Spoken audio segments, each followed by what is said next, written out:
It's 102.5 The Bone. Good morning, everybody. It is Wednesday, January 8th, 2025, and we are coming to you live. How's everybody doing today? Good. A little frask out? Oh, not a little frask. Real frask. I believe it was 36 degrees here. So I got up. I went to bed pretty early last night, like after Jeopardy. Fell asleep pretty early. Then woke up at like 10:30 and couldn't sleep. And I realized it was just not cold enough for me. So I opened up the bedroom doors out to the patio. Yeah, it was great until I had to get up this morning. Yeah. It was kind of cold. Oh, how did I get up this morning, Gio? You got up this morning. You fell out of the bed. No. It was more disturbing than that. Worse than that. I got a text from a sales lady at the radio station at 5 o'clock this morning. Oh, Who does that? Yeah. Who does thinking that that's that? a good idea? I have no idea. Like, even if I thought, like, that's like me at nighttime assuming that people go to bed early and saying, I'm going to call. Oh, it's 10 o'clock. I'm not going to call. Chances are adults can answer the phone at 10 o'clock, but 10 o'clock at night's a late time to call somebody's house. But if I want to get a hold of you and I'm a sales lady, first off, I look at myself in the mirror for a little while, and then I go over to the email box and I email you at 5 o'clock in the morning. I'm going to email you. Why? Because an email will be way less intrusive, and I can find it later when I get up? 100%. Oh, that makes sense. Then, you know what I do? Then maybe I text you in the 6 o'clock hour because I know you're up. Well, because now I know you're you're out up. there. Yeah. But I mean, like, it was a sales emergency, right? Like, Yeah, like your commercial was on fire and the right. sale was going on or no, something? No, not even close. It Yeah, was a question about something that happened that was happening later in the day today. 5 a.m. text, I automatically think emergency. It Right. has to be. Yeah. Has to be. Like, the station is down, the audio's out, like, something Yeah. happened. Do you want to know the truth? This person never texts me. So I saw that the text came through. It woke me up, which I have to get up at that time anyway, but it woke me up right before my alarm, which is so annoying. Oh, that's the worst. Oh. And then I picked it up, and I just kind of, I didn't pick it up. I just kind of like pushed it down to see who was texting me, and then I let it go. Like, you would think, Gio, that if JP ever texts you, I think so, yeah. okay, but if JP texts you at 5 o'clock in the morning, what would you do? I would think there's some type of emergency. I didn't even look at the text until about 5:30. I was like, there's nothing in the world Yeah, this person no. can say to me that is going to make me. They could literally tell me that the station in St. Petersburg is on fire, and at that point, I don't care. Hey, I found a huge bag of money. Is it yours? Yeah. Yeah. I mean, even great news could wait another half hour. Right. I think Corey Cardinal texted me at 5 a.m. when the station was underwater during the But that was hurricane. during hurricane, and we were trying to figure out what we were that's, doing. Right. that's somewhat Acceptable. emergency. Yeah. Acceptable. That- Well, we had to know where to work. Right. Yeah. That made the cut. That was all right. Yeah. Oh, I get that. You got to block this person. no. And she's lost privileges at this point. She's a super nice person Yeah, and but- super sweet. Now I and, gotta turn my back Now on I you. gotta turn my back. Yeah. Yeah. When I used to work up in Fort Walton at the radio station up there, it was a mom and pop radio station. They had a few different ones, and they did very well. And then Cumulus came in to buy them. And part of the deal was that they had to build a whole new building for the broadcast studios and stuff. That way, the salespeople couldn't get Yeah. in. That was one of the greatest things in the world. There was 2 separate buildings, and the salespeople could not come in our building. Well, Like, remember when that's kind of how it used to be when we first went Yeah. to Cox. yeah. And when we did afternoons, Galvin would leave, and he'd text me and he'd go, "Hey, just a heads up, the salesperson's waiting for you by the door." Yeah. So I would Oh. sneak out and go through the other door and leave. A buddy of mine worked in Atlanta for iHeart, and he said sales was on one floor, and then all the broadcast studios were on a Right. separate floor, and you couldn't get down to the That's broadcast. great. Yeah. It's not so bad like with us. I think because for a long time we've worked with the same salespeople, so we like them. You know what I mean? Like Most of them. Yeah. Yeah, well, most of them. I- Sorry, like I'm talking about our like bone sales staff. Oh, yeah, 100%. I think the thing that we have that a lot of stations do not have is our salespeople are scared of us talking crap about them on air. Oh, I don't. Who? I don't No. think. I don't think Richard, Frank, or Melanie could care less that I flame them on the air. Right. And they get it and they love it and Right. they also know what we do here. there's new people that would come. Oh. I mean, you're not Yeah. saying this female's name. Why? Say her name. Drop it out. Yeah. Let's But the three you just named would not text you at 5 a.m. go. Right. No, They no, no. But like other stations, like Scotty, he doesn't have time to go on air to roast the sales staff. So they Right, can right. bug him and they can text him Yeah. at 5 because they know he can't really do anything about it. But also here's his why. answer is sure, no problem. Yeah. Text me at 4:45. I'm Yeah. up telling myself how great I am. The reason why I'm not mad at this person is because I know their intentions were good. You know what I mean? Like their intentions were good. Nah. It's still it is still a wild move. It's a violation. I'll check it off as a violation, not a cutoff. You Don't know what try I mean? to normalize this. Yeah. Oh no, yeah. Like it's just so funny. So, I was like, what?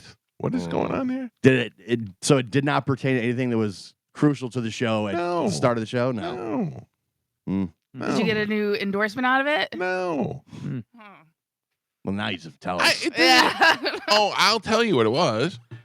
There is a client of the radio station who I am very fond of, and they are having a meeting today, and they wanted me to go to the meeting. At 5 a.m.? No, that's the thing. The meeting is in the afternoon. Why couldn't they ask me at 7 o'clock if I go to the meeting instead of waking me up? Yeah. But also you literally have 4 hours where they know you can't leave this room. You know what I mean? Yeah. So you have the opportunity to talk to him or at least email him or get in touch with him in those 4 hours. So it's not like if she texts you that early in the morning, you go, hey guys, I gotta go. You know what I mean? Also- Also, meeting in the afternoon. You're pretty connected during that time with email and text Yes. messages. I'm Everything's plugged in. up and on. Yeah. You could actually call the show if you wanted to talk to me. Yeah. Yeah, it was definitely a Oh, we I got missed somebody. that. Oh, we got no, somebody what on do the you got? case. We got somebody on the yeah. case. who do you at? John Brennan's asking me who it was. Oh no. I just texted him. I told him. Yeah. Oh no.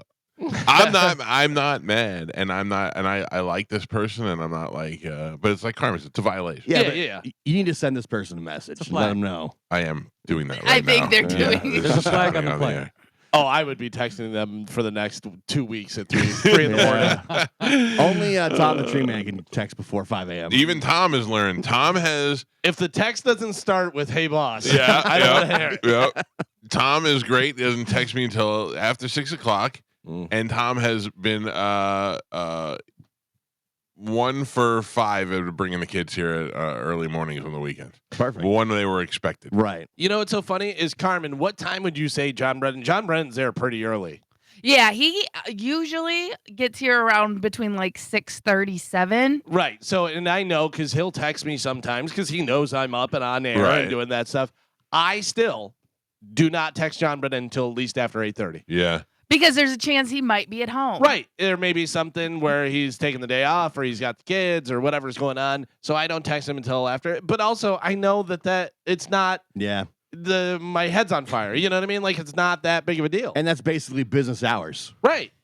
Unless it was something that was an emergency and you felt Right. now I have yeah. John Brennan asked who it was. I sent it to him and he said, LOL. I knew it. Oh, just say it. We all should know. I mean, there's only one choice. It's not Melanie. Mhm. No, that's not true. There's a couple other female sales. Not that I deal like that. I don't know. Yeah, I don't know. Not that would have your direct number. Not that I just know. I'm not like, oh my God. Can you imagine if it was somebody that I didn't like? Oh. Today would have been a different day. Yeah. They'd be with Roger. Oh, man. Come Hello, on. Brett. I like everybody's like, hey, when you got rid of Roger, did you get? I didn't like Roger. That is the consensus. That Yeah. Brett for sure you got Oh, rid of. yeah. oh yeah, it was I mean, that was a long time He did coming. too many impressions of you, and Right. now he paid the price. yeah. Sorry about that, buddy.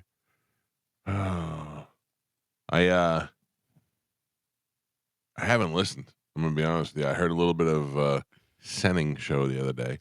I've just been so busy. I haven't been in the car like during the hours. You know. Yeah, same. I did hear Johnny B with JoJo yesterday. That was good. Heard a little of that on the after show right at the end of this show, but I just was, Is Johnny B talking about this show, or is he talking about Dizzy's weekend? I believe he talks about Dizzy's weekend. That's what the fans have got used to. They're like, "What are you talking about? Yeah. The Mike Calta Show? We What? want to hear." What Dizzy did last night. I don't know. I think the whole thing is the after show is silly now. It was good, and it was a good idea in the beginning, but it never quite was what it was supposed to be. Well, they couldn't decide. It was because, like, when it first started, it was Rob in Spanish, and they would try and talk, and they're like, it started when Rob was here? "Yeah," and it was just play clips, and then Rob kind of got his feelings hurt a little bit, and so they were like, "Let's try." Right, he wasn't allowed to do. He was, whatever. Yeah. So they were like, "Let's try Spanish and Carmen," and then Spanish and I would, because you were like, talk about the show, so we talk about the show. And then they were like, just play clips. And we're like, all right. So we just play clips. And then you'd be like, no, talk about the show. So we'd talk about the show. And a week later, it would be, nah, just play clips. And then when Spanish came to your house, it was just me. And I was like, I'm just playing clips. I'm not doing this. Here's the problem is you want to do an after show. You're going to have somebody who has some ambition and is getting paid, enough money to do it where they're going to be sitting there during the show. Not like Carmen where you just add an extra thing to her duties. Right, exactly. Yeah, that doesn't make any sense, whatever. But if you had somebody where you're paying them and they are paying attention to the show, right, and they're going, all right, the other day, whenever Gio and Joe were talking about the video stuff and blah, blah, blah. Well, like today the perfect example would be to bring that salesperson on the air. Absolutely. And talk to them about why they would text me at 5 o'clock in the morning. Yeah. You got to name them, though. Yeah. I mean, I would tell Johnny. Yeah. You know what I mean? So well, I'm not naming them now because I'm not trying to flame them on the air. I'm not trying to be a dick to them. You know what I mean? It's not that I'm not mad. Well, I will say I am in here during the after show right now.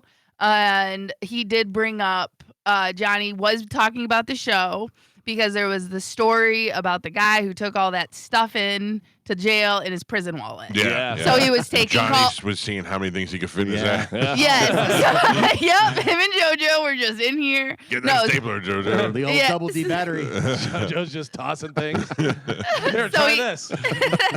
So they were making lists of the 3 things that you would take to jail in your prison wallet. JoJo got an extra wallet. Oh. And then callers were calling in. See, that's good. That's Yeah. true. Yeah, Johnny knows what he's doing. It's true. So- JoJo got double flaps. Right. Yeah. I didn't think 2 wallets. Yeah. Girls gets 2 wallets. Carmen, can I ask you a question about that? Sure. Like when we hear stories like that all the time about women hiding things in their prison wallet, Yeah. I mean, to me, the and I don't have the parts, so I don't know, but to me, like the number one thing I'd be worried about is it going and disappearing into my body. Yes. And that happens, right? Yes. Emergency room doctors say that they see that all the time. Oh, yeah. Yeah. Yeah. And And- especially with girls when they're on their Yeah, time. and they lose it. That is one of the scariest things, especially as a young girl when you're just first starting out and you're not really, because you can't really teach that. You got a little picture that, you know what I mean? And the first time it happens. It's not a hands-on thing. Right. And the first time it happens, there is a panic that rushes over you. Yeah. And, like my mom was a nurse, so luckily I could go to her and she was like, calm down. This is how you do it. All right, bring me some salad tongs and rubber gloves. Right. But that's the thing. Could you imagine your wife's at work and your daughter comes to you with that problem? No. Like, what do? You would rush her to an emergency room where you don't need to. It's not the end of the world. You can figure it out at home, but it is as a female, like you're in the bathroom by yourself and you're like, do I stand up? If I stand up, will it go farther? Galvin taught us how to do that. You just pinch the nose and you blow really hard in the mouth. Right. It's not. If I found out that was happening to my daughter, I would text Mike at 5 a.m. Yep. Yeah. But Carmen, isn't that the thing? Because I don't know if you remember, Mike, like in the, maybe 80s or something, we heard about that in Toxic Shock. Yep. And then if it was, I was like, whoa, what's going on? Yeah. Listen, That's there was. how I first heard about what tampons were. Yeah. My grandmother. No. Well, listen, my grandmother. What? My Go grandmother and my mother were having a conversation about something. My grandmother said, you have to be careful with toxic shock syndrome. You can die from that. And all I heard was that my mother was going to die. And I go, what is that? What is it from? And blah, blah, blah. And I said, what do the tampons do? And my mother looked at my grandmother and goes, you started it. Go ahead. Finish it. Yeah. And then neither one of them told me. I just went and grabbed the box and looked at the I'm 40, picture in the back. I'm 44 years old, and I still don't really know how all that works. Right. And I'm okay with that. Right, like every once You in a while. have 2 daughters. No. Yeah, but it's not You our need to- department. He has You a should wife. know. Yeah, my wife. Carmen, takes every care of once in that. a while, I'd go to God and I go, and thank you for this, and thank you for making me a man. Thank you. I could pee Yeah. standing up, and I don't have to.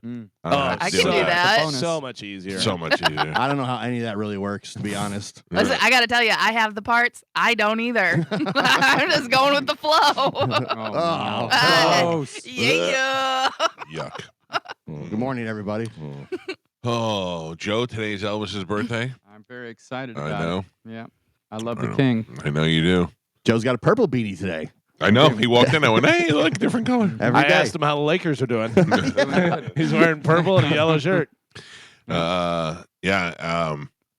It is cold out, but it is hot in here, man. Yeah. I don't know what we're gonna do. We have to open the door or It- something. Decent right now. A little Right, it was warm. a little Not too earlier, bad. But right. then when that kicks on, much like in the summertime, whenever the AC kicks on, it's aimed right at me, so I freeze. When that kicks on, I'm looking for Satan. Because I'm like, I must, the Hell's I Gates have must be opened. in hell. Holy cow, Gio, I need some advice. Oh. What do I need to bring? Like, what's the most important thing in camping where you're like, oh, I'm going camping this weekend. Oh, alcohol. What are the? No, I'm not drinking. Oh, yeah, you got a little bit. I mean, You're not camp- camping. I'm not. Listen to me. I'm not drinking. I don't. Drinking out by the fire is the best part Gotta about stare camping. at the fire, do Yeah. some drinks. I can stare at the fire. Yeah, Yeah. no problem. I mean, you don't get wasted, but you know, Yeah. couple little drinks, a little cocktail by the fire. Mhm. Hey, you know what? I'm thinking maybe like a case of Bud Lights, but maybe not. Yeah, maybe yeah. maybe I just want to have a. Oh, hottie toddies. Yeah. Yeah, it's gonna Yeah. be cold out. Mhm. Well, buttered rum. Yeah. Can't believe you guys are roping me into this. Do you have what's your sewer hookup situation? That's a big one. Oh, yeah. Where you going to potty? In the RV, right? Well, yeah, I mean, you can if you have that. Yeah, they have they're cleaning the black water. Right, the black Oh. tank. They clean the black tank. We don't have to clean Oh, the that's black good. tank. That's See- good. But if there's a facility on site, which there was always one when we went camping. There is not, by the way. Oh, okay. Because see, that was the rule. Yeah. If there was a facility on site, you walk over there to do that. Right. You got to pull the hose But he's out. not going to a campsite. Yeah. Right. He's going to property. Gotcha. And you're running off generators, Yeah, so you're gonna have to make sure you get enough gas. we got gas. We You don't got take You care got of your- snacks? yeah, we got Oh, snacks. got it. So my brother and I are the same yet completely opposite. We look similar. But we act completely different. Like I'm leaving on Friday. I will pack Thursday night, maybe a little bit of Friday morning, and I'll bring what I need. My brother has gone shopping already. He's got like every 5 minutes he sends me a picture of something, a stack of a pallet of waters that he has at his house.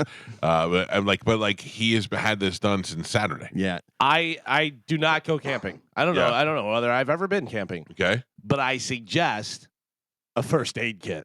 Oh, good advice. Yeah, right? Yeah. If you're renting a camper or trailer, they probably have that in there. Yeah. I would make sure. Renting Also- 2 campers. I would Also, a make lot of sure. times you go to these places, there's no internet cell service. It goes off the grid. Let's not get crazy. That's something. Let's not get crazy. Most of the campgrounds I go to, that you're off He's the not grid. even going to a campground. He's just going Yeah. to property out in the middle of nowhere. I like don't you're that. a lot of these places go off the grid depending on how You're far going to have to bring a hotspot, Michael. off the path. Oh, Even I those don't don't like work. that. Really? Yeah. Joe, are you going to be able to set up a live stream or no? I don't know. I'll have to talk to my 10-year-old friends. The last time we camped Joe up is in still that area. bitter. Yeah. Oh, bitter. Oh, yeah. Bitter and angry. I'm sure last night Sugar Pants heard it all. oh, she did. Oh, get over it, No, she princess. didn't. She didn't hear anything. Screw you, Gio. Scumbag. We are 100% locked in for Super Bowl broadcast. Now, Oh, no, it Oh. was ruining my day yesterday. well, how did it end up? Nothing? Nothing. Still. Okay, so the NFL gives you a hookup for hotel rooms. And you have to imagine with the entire country, probably the entire world coming in to cover the Super Bowl. Sure. The hotels are completely sold out. And of course, this cheap ass company isn't helping us out at all. So they're like, no, if you're gonna go, you're on your own. So we're on our own. So Where are we broadcasting this then? from the No. Where are we broadcasting on? Are we giving it to the bone or are we going to broadcast for another station? you know what? That's a pretty good question. I Yeah. don't know. But no, seriously, we're going out there and And yesterday, Gio and I were looking online and trying to find hotels. So they have an overflow hotel, and it's just gross. It's by the airport. It's far from where we have to be. It looks like a disgusting hotel, and I was like, this is going to be terrible. And they have a thing where if you book a room, you have to book it for Friday, Saturday, and Sunday. And we're going to be gone by Saturday, but they charge you for Friday, Saturday, and Sunday. Yeah. And we're like, that's ridiculous. So we started to look at Airbnb, which is funny because we talked about yesterday how I don't like Airbnb. Like I've never used Airbnb. This is why. Yeah. This is why Yeah. they have a. Remember, I said they were saying there was something to do with fraud, and they wouldn't book my room. They're doing it again. Their customer service is 100% complete total garbage. Oh, really? Yeah, I was going back and forth with them all afternoon. Basically, we had found a place that was going to be perfect, and when I tried to get the Amex to go through, it would not go through. And I tried it 30 times, and Gio I must got- have said 5 times. What is your zip code? Yeah. Give me the zip code again. And it got to the point where my account got locked out because I was trying to add the payment, and I was talking to customer service back and forth. I go, "Here's the numbers. It will not." I even tried a separate debit card. I had the Amex, and then I had another card. I'm like, "Let me just try this card to see if it'll go through." And it wouldn't go through. And I kept telling them, like, "It's not going through." They're like, "Well, try a browser." I tried a browser, a million different things going back and forth. And then now the property that we were looking at is now gone. yeah. So now we're just up the creek without a paddle. So my wife, I tasked her last night with looking as well, and she immediately found a bunch of places. Yeah. I was going to So- say, you know who'd be great at that? Your brother. My brother would be great. there are JoJo some would be great. there are still some places, but I can't get the payment to go through. Yeah, I So, wonder why. But I so have what no about idea. on Verbo? Same thing. Really? Yeah. I would call Amex. No, it's not. I mean, Amex is working No, just but fine. no, but I'm saying like have them call and go, "Hey, we're Amex." Yeah. Do it. Fix this. Yeah. No, I mean for But- real. though. You did say that you had a problem with a previous Airbnb. Same if, problem. If you used that card, then your card No, has because that. Gio tried a different card. Yeah, because I used Okay. Amex, and I tried my own personal debit just to see if it would just go through, and it wouldn't go through. And I okay. told I would have Airbnb loved if it would have went through Yeah. and it charged you like $8,000, and Gio's like, "No." I would have been fine because I'm like, whatever, I'll figure it out. You know what I mean? Yeah. It was the worst. And then I'm texting Mike like, I'm totally f this up. And there are some other places. Yeah. I mean, But- we're good. So the thing is, in New Orleans, they have plenty of places. Yeah, They have plenty of places, and they have plenty of places that have 4 bedrooms. And The big Yeah. loss for this place we were trying to yesterday is Starbucks was right across the street. that was a good Oh, goal. That was a yeah, good like goal. I'm Yeah. like we can look at Starbucks out of our window. The other thing we have to take into consideration is that we have Tom, and nobody else has Tom. That's the thing. Also, it's tough to get enough bedrooms because I'm just based on the amount of people. You're looking at 7 people. Nothing was better than on the cruise when we were supposed to go on land the next morning, and Tom said, "What do you want? What time you want to go?" And I said, "Meet me in my room at 9:00, and we'll all go down there." And he was like, "Okay." 8:59 and a half. Open the door. There's Tom, and he's got coffee in his hand. And I was like, "I'd kiss your little bald head right now." There's one place I was looking at yesterday that has bunk beds. I saw that. yeah, Yeah. yeah. One of the room has like 4 bunk beds. Joe, that's perfect. yeah. I'm in. I was like, this will work. Yeah. I call top bunk. Oh. I don't believe I fit on bunks. Yeah. So I don't know. We got to figure out if, based on who's going, who's gonna want their own room or who's going to what room. I have no idea. Here's the thing. I want to be able to fit into my bed, like Yeah. Galvin just said. That's the only thing I care about. I don't need a king size bed. I don't need. I have done this before, and I'll do it again. I'll sleep in a king size bed with Pap. I'm Oh, not that's worried true. about that. Yeah. Yeah. Mhm. Yeah, I just He don't doesn't want, move. I He just don't want leg restriction. Yeah. Pap lays there in the bed like a dead body, That's and fair. most likely he'll be drunk anyway. I Very assumed true. Carmen would want her own room because she's doing like lady stuff. Yeah. But Yeah. Toxic shock. I do all the All lady right. stuff. Yeah, I don't know what's like I said. I don't know how that stuff works. Joe, can you camera up? Of Wait a course. minute. No, that is not. Put the 3 switcher in there. Yeah, Yeah. Yep. Yeah. and parking was an issue too for some of them because the Sprinter was not good. There's one Oh place yeah, we I'm like, definitely need that. the Sprinter's not going to fit in because they have like a garage. I'm like, it's not going to fit there. And they're like, well, there's street parking. You can pay for it. I'm like, nope, out. Michael, why don't you just keep the camper from this weekend and we'll take it up there? No, because Where are we gonna park it? yeah, Uh-huh. we're renting it for starters, Mm. and that's the other problem. So, Carmen, the first time I ever went to New Orleans was for when the Packers played the Patriots in the Super Bowl. This is Brett Favre days before Tom Brady, right? And we rented one of those Rockstar tour buses, and we went down there just saying worst comes to worst, we'll just stay in the bus and we'll park it somewhere. That's exactly what we did. And because we got there so many days early, like we got there like on Thursday, traffic hadn't quite built up yet, and we just pulled up next to the stadium, and everybody just assumed because there was a tour bus outside the stadium it belonged there, Yeah. and we slept on it. The first night, we pulled down a side street, and while we were on the side street, we were right next to a hotel, and we thought if we had a poop, we could just go poop in the hotel, you know? So we stopped there, and then I remember sleeping in my bunk, and every once in a while I would hear, hey, people knocking on the wall, but that was it. It was no problem. Who famous is in here? Exactly. Yeah. Exactly. Just going back, you'll see who's famous. Yeah. So I don't know. I don't think that's going to work this year, especially with their heightened security. I think everything's going to have to be pretty on the up and up. I feel like a complete failure, and I told my wife I was probably getting fired today. So I'm like, I just destroyed the Super Bowl. Have you ever looked at some of the things that people done on the show and didn't get fired for it? And you think that's going to get you fired? When the Airbnb wouldn't go through, and it was the worst, man. Hey, well, thanks to Gio, he got us here. He got us credentialed, and he got us at the Super Bowl, but he couldn't get the right room, so we had to let him go. Yeah, fired. I would listen. I get it. I will submit my resignation. Yeah. Well, I'm sorry, everybody. If you have any dignity, you should. Yeah. There may be an opening for a video guy.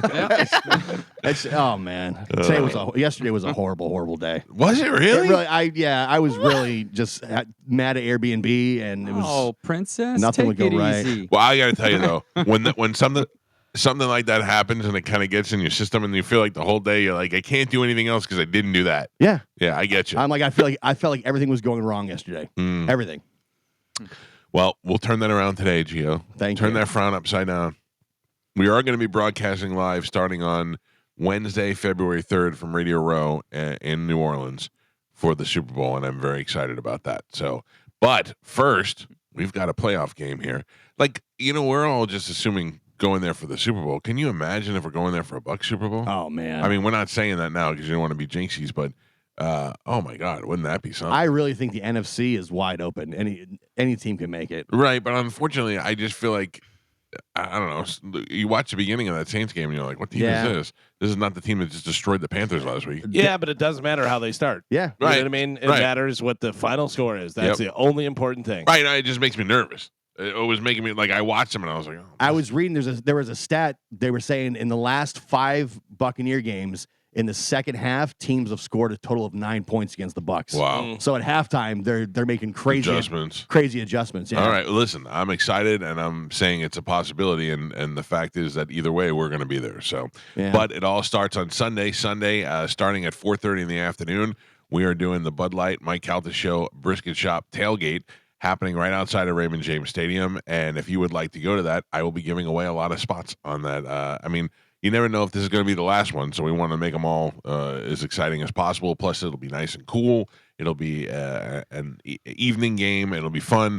And I am still available for anybody that has a suite that wants to invite me in the suite. Yeah, I was refreshing my email yesterday and nothing.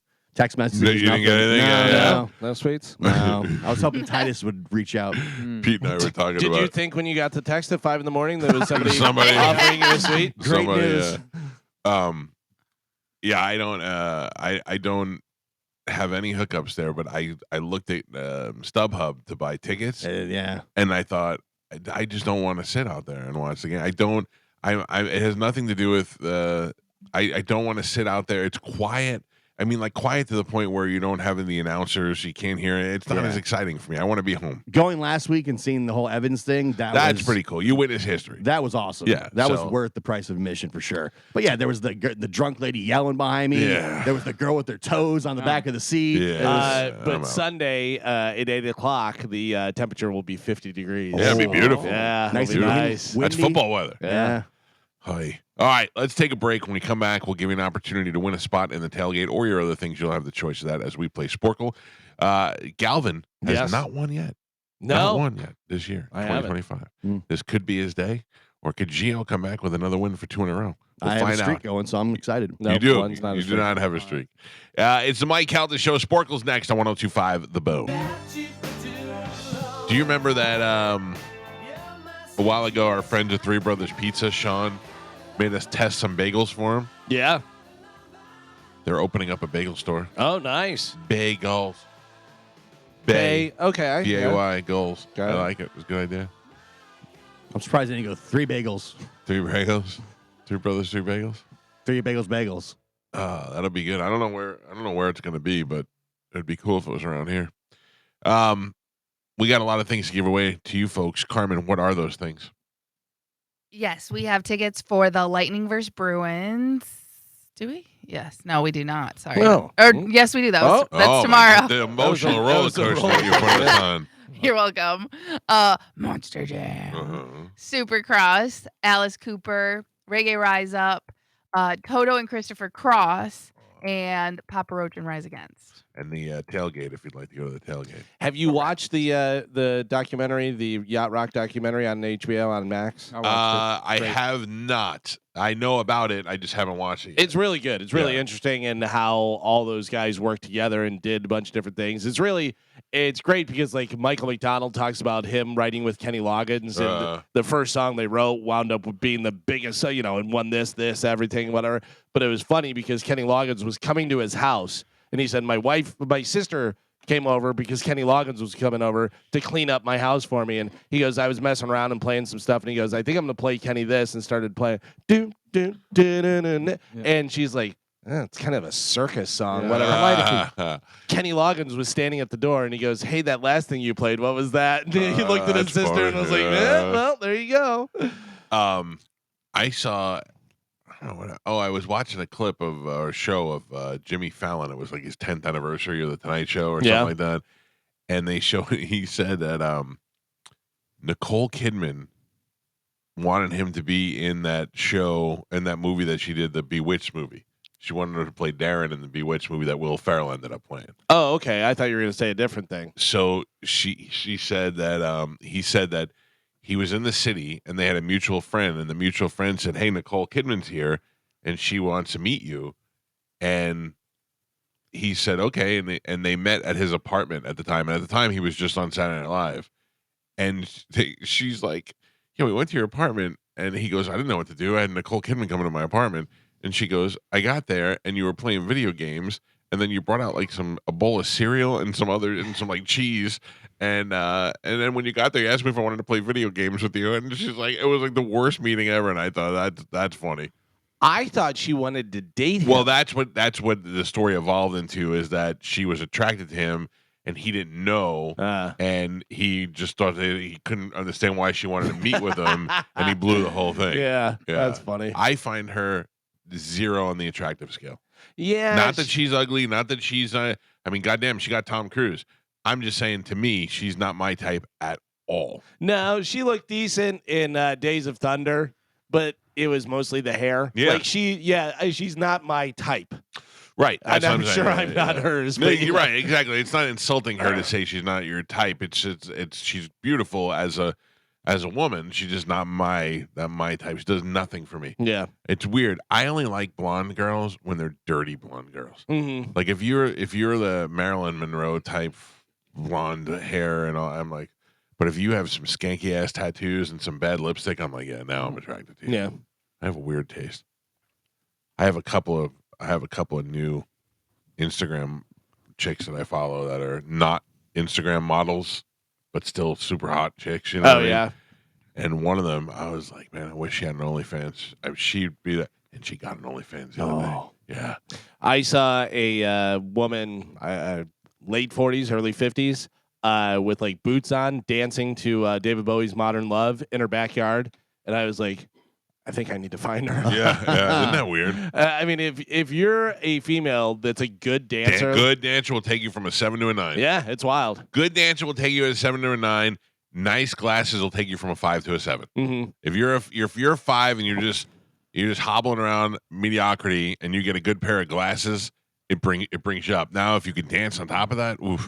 What I messed up is one time we were at a gig and I was talking to a girl, and this is when Twitter was a big thing. Everybody was using Twitter. Right. And she was with her boyfriend, and she was good looking, and then she was dancing. She was like hot dancing, and I tweeted out, a girl who can dance goes from a 7 to a 9. And in 10 minutes, she came over and she goes, Exactly. If you can dance, you can. I was like, I wasn't talking about you, but how did you know? How did you know? I was They talking know. about She you? was like, you thought I was a 7? Well, I was staring at her while I tweeted it. So. But also, we talked about it yesterday. If you're getting your hair cut at a place where guys get their hair cut, you go down. Oh, You yeah. go from a At 7 least to a 2 Oh points. yeah. Carmen, I told that story to my wife, and she agrees with you. Yeah. No, That it's okay. But my wife. mostly that she probably can't afford it. But I said it takes money to make money. All right. I don't think that if my wife needed to get 2 clips of hair done, she'd go to a Great Clips. And that's only because I think since she's been a kid, she's been going to salons. I lawyered my wife because she goes, yeah, but they all go through the same training. I go, Yeah. listen, they all do go and get their license and stuff, but there's also a difference between a Valentino purse and going to Walmart and buying Right, a purse. right. I go, They're all made the I same. go because if there's not, stop buying Valentino purses. Right. But yeah, see, that's where your wife loses because they did like behind the scenes of how those purses are made, and like Sure. some of those purses that are like $10,000, it costs $60 They're, to they're make garbage. them. They're Yeah. plastic It- garbage. Is ridiculous. But then there's also other ones that are hand stitched and made with good Right. leather and all that type of stuff. Yeah. Kids make the them. the only designer purses or whatever that I have came from Tony Burton for a Christmas gift and Mike Calta, Amanda Calta for a Christmas gift. Do you My know? fun. Do you know what they even are? Yes, I do. Yeah. One is Tory Burch, and that Oh. was from Tony Burton. Oh. And it's just like a little, going out purse. And let me And- guess. I think do I remember or not? I don't. Did they get you a Birkin bag? No, Oh. no. And then Mike and them got me one. You don't know. I I don't can't think know. of the name. Must have been great. Rhymes with Uchi. No, because it's not Michael Kors, but it looks like that. Or maybe it is Michael Kors. I don't know, but it's a backpack. But it's really cute, but it's like one of those things like it's too pretty to take it out. I don't know what to do with it. This is one of those things where Amanda goes, what if I get Carmen a Michael Kors backpack? I go, that means nothing to me. What you just said to me was, what if I hand her a bag full of Chinese food? I have no idea what that means. If you think that's a good idea, if you were going to open it up and go, oh, a Michael Kors backpack, then yeah, maybe it'll work. What do I See, know? I know it's not Michael Kors. Now that I think about it, I know it's not. It's Kors Light. It came after Michael Kors. Michael Myers. Nope. But anyway, but it's really cute and I use it like occasionally, but it's also one of those things like it's too nice for me. Oh, I don't- Like, I don't know. I don't know where to take this. I'm not going to take it to a Chamberlain football game. yeah, You know what I also, mean? Don't Like, bring it into Great Clips. No. Yeah. What about a Fantastic Sam's? Are those still out there? Oh yeah, they're still out there. Yeah. Listen, Galvin and I will tell you. I mean, I maybe even today we'll be going to Great Clips to get Yeah. my haircut. That's where my head belongs. Dude. This amount of hair on this ugly face belongs in a Great Clips. The place that's right next to the radio station, Casablanca Barbershop. I've been going there for like 10 years. Yeah. The like guy, right next to the Thai place. Yeah, the guy. You still go there? You drive Yeah. all the way over there? I drive from Wow. Land O'Lakes and You know go how many to that barbershops spot. you pass to go Yeah. over there? But the guy that does it, he's the owner of the place. His name's Mo, and I don't even have to say anything. I sit down. He goes, "Same." I go, "Same," and he cuts my hair, and it's perfect every time. Yeah. He's the best. And people wait. I'll wait an hour and a half just to have him. to have Mo do your hair. He's. To give you a 1? Yes. It's so funny because Gio is very concerned about his hair. I haven't seen Gio's hair the No. entire time I've known him. Yeah. Ever. We didn't know Gio had hair until about 3 years ago. I've been ever since they opened, and he is absolutely the best. Go to Casablanca Barbershop in St. Pete. You know what Mo does? He just puts a different hat on Gio. He Yeah. goes, there you go, Yeah. sir. We're done. Go there, ask for Mo. Wait for him. It's worth the wait. By the way, speaking of bags and purses and all that stuff, did I tell you that I wound up getting my wife the Gucci bag that I made her throw out? Yeah. You bought it. I had Galvin to. made her throw it out at the Steelers game because she couldn't bring it in. She couldn't Oh, bring it that's in, right. and I told her not to wear it. And then they busted her, and it was, I guarantee it was just a security lady that was like, oh, that's nice. I'm going to take that. Yeah, You yeah. know, so. They didn't have a locker or anything. They had huh? lockers, but they were like 2 miles away and Yeah. everything. Okay, come on, ridiculous. Just toss it. Just leave your $900 purse over here. oh, 900, I wish. Yeah, I had to do that at a Bucks event, but it wasn't a $900 bag. It was a $30 crossbody Oh. bag Michael that I Kors. ordered. I literally threw it away and then I ordered other one. It was at my house the next morning. Carmen, I was wearing a fanny pack from Target that was like $11, and guess Yeah. what? They didn't even check it. They didn't even look. I had it under my shirt, and I walked in. Yeah. They make them now at they have them at Walmart where they're like see-through. They're specifically Yeah. made for stadiums. Right. and They stuff. do that. Yeah, and They're a like lot $10. A lot of bartenders have to do that, and strippers and everything else. By the way, here's a little hack for you. If you're going into a stadium for anything, and you have a bag and you have your medical marijuana license, you can get a medical tag. Oh, Like- so you have to be able to take it in? Yeah, Yeah. because it's your medication, and you have to be able to bring it in, and you can actually get the tag and bring your stuff in. Here's a hack for you. I used to pour whiskey into Ziploc bags and stick them in my pocket. That's not a hack. That's a problem. That's a problem. By the way, Gio wouldn't even go to the stadium. He'd just go to a park and sit there with whiskey in his Sip out of pocket. the corner of his bag. Whiskey. Put it right in a Ziploc bag. You go right through that metal detector. Old whiskey bag Gio. That's a great name for a All band, Whiskey Pockets. Yeah. Get yourself a Coke and just pour it on in. Oh All my right, let's God. let's give some stuff away right now with a little bit of Sporcle. Here we go. Carmen is the keeper of Sporcle. Pap is your judge and scorekeeper. Gio won yesterday. I won the day before. Galvin has not won yet. Oh. Yeah. keep This saying today could be your day, it. Galvin. Yeah. Carmen, what are we playing today? All right, today we're going to be playing Matt Damon and Friends. Can you name the movies that all star Matt Damon and some of his friends? All right. So I'm going to give you Matt Damon and one or two other actors I that just think starred of in the movie. Team America, World Police. I'm Matt Damon. That's all he says in the movie. Never saw it. Way to let it die, Carmen. That was good. Nobody's ever seen Arrow- Team America, World No, Police. I just have never seen that. Oh, it's so good. I know what it is, Yeah, and yeah. I've seen clips, but I never. All right, here we go. Okay. Matt Damon and Friends. Here we go. Your first one. Matt Damon, Robin Williams, Minnie Good Will Driver. Hunting. Mike Calta. Matt Damon, Edward Norton, John Malkovich. Rounders. Galvin. Matt Damon, Tom Hanks, Edward Burns. Matt Damon, Tom Hanks, Edward Burns. Road to Perdition. Saving Private Ryan. Oh, that's yeah. right. Come on. Damn it. Matt Damon, Ben Affleck, Bud Cort. Air. Matt Damon, Ben Affleck, Bud Cort. Dogma. I was gonna Wow. say it's a Kevin Smith movie. I Bud can't. Court. Court? Who the hell's that? Yeah. Another person in that movie. Thank you. Like Chris Thank you. Rock's in that movie. There's a ton of people that are in that. George Carlin. Yeah. Matt Damon, Gwyneth Paltrow, Jude Law. The talented Mr. Ripley. Mike Calta. Matt Damon, Julia Stiles. Born Identity. Oh, sorry. Jason Bourne. The Bourne Ultimatum.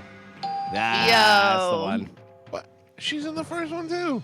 No, she's not. Yes, she is. No, she's not. Totally. I don't think so. No, she's not. The French girl's in the first one. Remember, she dies Yeah, she in the dies. water.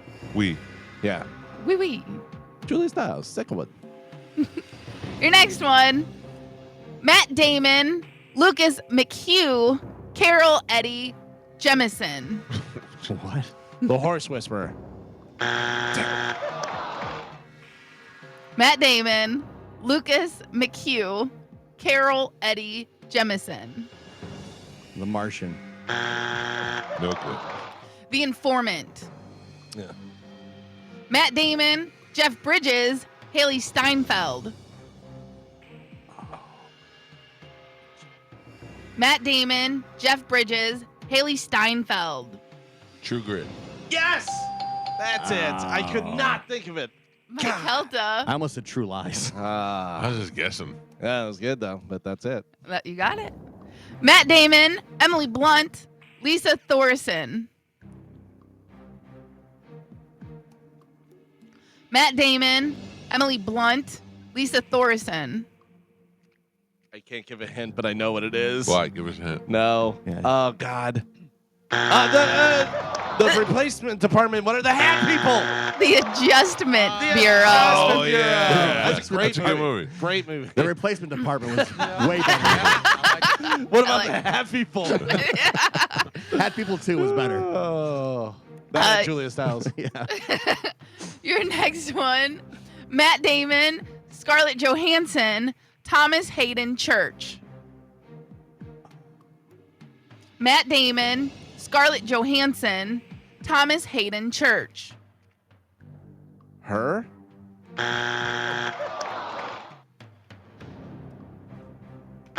We Bought a Zoo. You should have said the zebra. Yeah. Nope. And Pep, we're halfway there. Gio is on the board with a single point. Galvin also with 1. And Michael is your leader right now. He is winning with 3.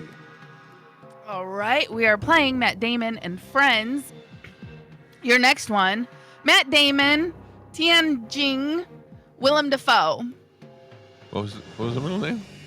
Tian Jing, Tian, Tian Jing, Matt Damon, Tian Jing, Willem Dafoe. No clue. The Great Wall. No. That's not even a movie. It is.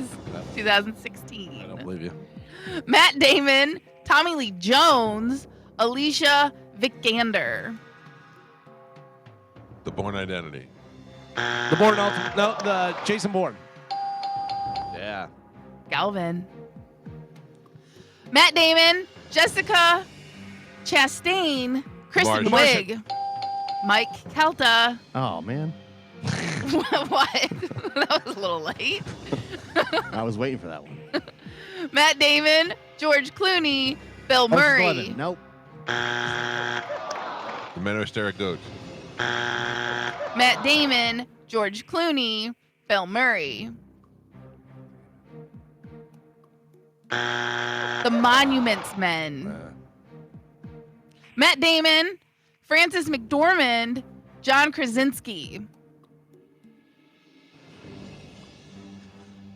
Matt Damon, Frances McDormand, John Krasinski. Matt Damon's been in a lot of movies. Yeah.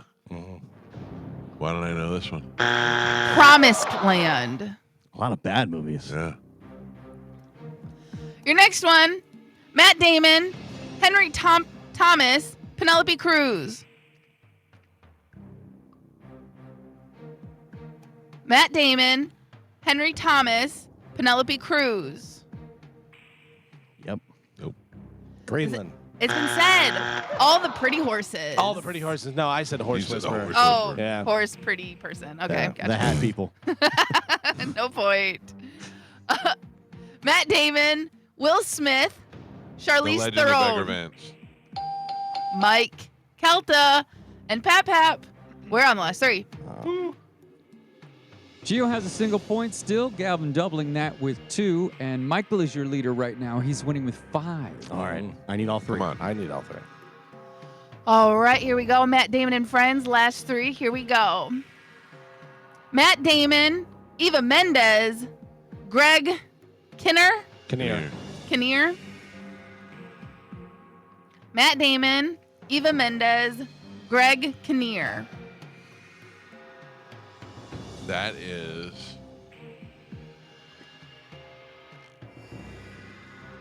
I don't know. Stuck on You. Oh, where they were Siamese twins. Oh, yeah. Yeah. Who You're makes la- these- who's making these decisions for Matt Damon? He's in a lot of just bad, no-name movies. Last 2. Matt Damon, George Clooney, Ocean's 11. Catherine Zeta-Jones. Ocean's 12. Gio. And your last one, Matt Damon, The Departed. Angelina Jolie, Robert De Niro. Matt Damon, Angelina Jolie, Robert De Niro. Ernest Goes to Camp. I don't know. The Good Shepherd. Oh, yeah. He's in some bad movies, man. All No, you need Good is Shepherd was a good movie. all you need is a few good ones, though. Yeah, that's true. Yeah. Whew. But you think about it. You make a good shepherd, It does okay at the box office. They pay you 3 times the amount for the next movie. Bombs, doesn't matter. Then they're like, hey, we got a movie where we want to make you a Siamese twin. You're Yeah. like, yeah, but I don't want to do that. And they go, we'll pay you $10 million to do it. And he's like, all right, I'll do that. I don't think a lot of his movies are rewatchable. Like it's not. He doesn't have what I don't know, dude. I watched the Bourne movies. The Bourne movies. Yeah. The I Martian, I watched a million Martian's great, times. Yeah. those are good. Goodwill Ocean's Hunting, 11. Ocean's 12. Yeah. I mean, he's been in a lot of good movies. Yeah. Saving Private Ryan. Yeah. So there you go. Team America World Police. Was he in that? Yeah, he was in his good stuff. All right. I will pick a line, Carmen. Okay. And that line is going to be line 5. Good morning. Who is this? Matt Damon. No, I'm just kidding. This is Rick. Oh, for a second, I thought it was really Matt Damon.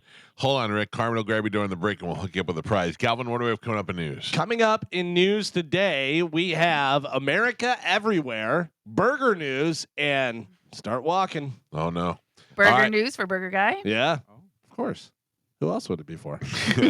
Not for me. Galvin, as usual, take a quick break, and then we'll come back and get into that. We got a new open letter coming up in the 8 o'clock hour. Comedian Mike Young will be stopping by. He's going to be at the Funny Bone in Ybor tonight, and we got a whole lot of show happening. It's the Mike Calta Show. Bone bonus keyword also coming up at 8 o'clock. It's 102.5 The Bone. Do you have the Mark Zuckerberg stuff in news? No. Mark Zuckerberg did a Facebook, video yesterday where they talked about how they're going to be changing the Meta rules and how now you'll be able to talk about stuff that they were blocking you for before. Like you can talk about now and have a discussion about COVID and a bunch of other things that they were warning you that you couldn't talk about before. That's wild. So what they're saying is now is that in an attempt to have, more free speech, they are going to relax their laws the way they had it before. The whole time I'm watching it, I can't tell if I'm watching Mark Zuckerberg or not. Fake. First of all, right? it wasn't fake. It was definitely real, but it looks fake. And he looks like you expect him to have a better background in where he was just sitting at a table somewhere. And I'm not saying he needs to be fancy, but if you're going to have an intimate chat with your listeners, be on a couch or a chair somewhere or have a nice background and say this, that, or the other thing. And I don't know. It looks like he's at a McDonald's. Yeah, in a booth. yeah. He looks like he's sitting in a restaurant. I'm always Yeah. amazed at, they're on national television or something. They're doing a Zoom interview with Good Morning America or something. They're holding the camera up their nose. Yeah, and it's or like where they're sitting by a closet with clothes hanging Yeah, in it. yeah. Take a look at your background. They say he still lives in like a very modest house Yeah. in Silicon Valley. Yeah, I get it, but he also has Islands and $1 stuff, houses and all that Yeah. stuff. I And bet if you're trying to make a professional broadcast, you want it to look somewhat professional. Especially for like I guess it's not really considered like a broadcasting platform, but in a sense it is. Social media, yeah. Yeah. I wonder if he did that, or if he has some sort of program where he said, "Go and tell the people this and do that," and the video does it on his own. I have But that's no what idea. I'm saying. Doesn't it it looks like he's like a robot. Well, he always looks Yeah, like he a always robot. he got robot Right. face. His hair But that look- makes it easier for him to use AI to make his videos. Yeah, his weird curly hair looks ridiculous. it looked longer, and yeah, But I think what he's going for is like, hey, I'm one of you. Because Yeah. the whole thing was they're now going to go to like community notes for instead of fact checking, Right. kind of Right. like what X is doing or Right. Twitter. So it's like, hey, look, I'm one of you. I'm in my living room. Yeah. Well, I think the I- more important thing about all of this is the fact that Dana White is supposedly joining with The board. Meta. The board, yeah. Yeah. And now they're talking about if Dana's not with UFC anymore, Oh, really? that they Yeah. replace him. UFC doesn't do as well without Dana White. I don't know. I feel like Dana White's made some decisions that also hinder the UFC. Dana White is the face of the UFC, though. Right. All Vince the McMahon fighters, is the face of WWE. all the fighters come and go and all that stuff, but Dana White is the guy. Yeah. And Dana White and his press conferences are great, and the decisions that he makes and all this stuff. If And Dana White goes to another fighting organization, that could be a problem. But if Dana White leaves to go work for the president or go work for Meta or whatever he does, or his own operation, and the UFC goes on fine without him.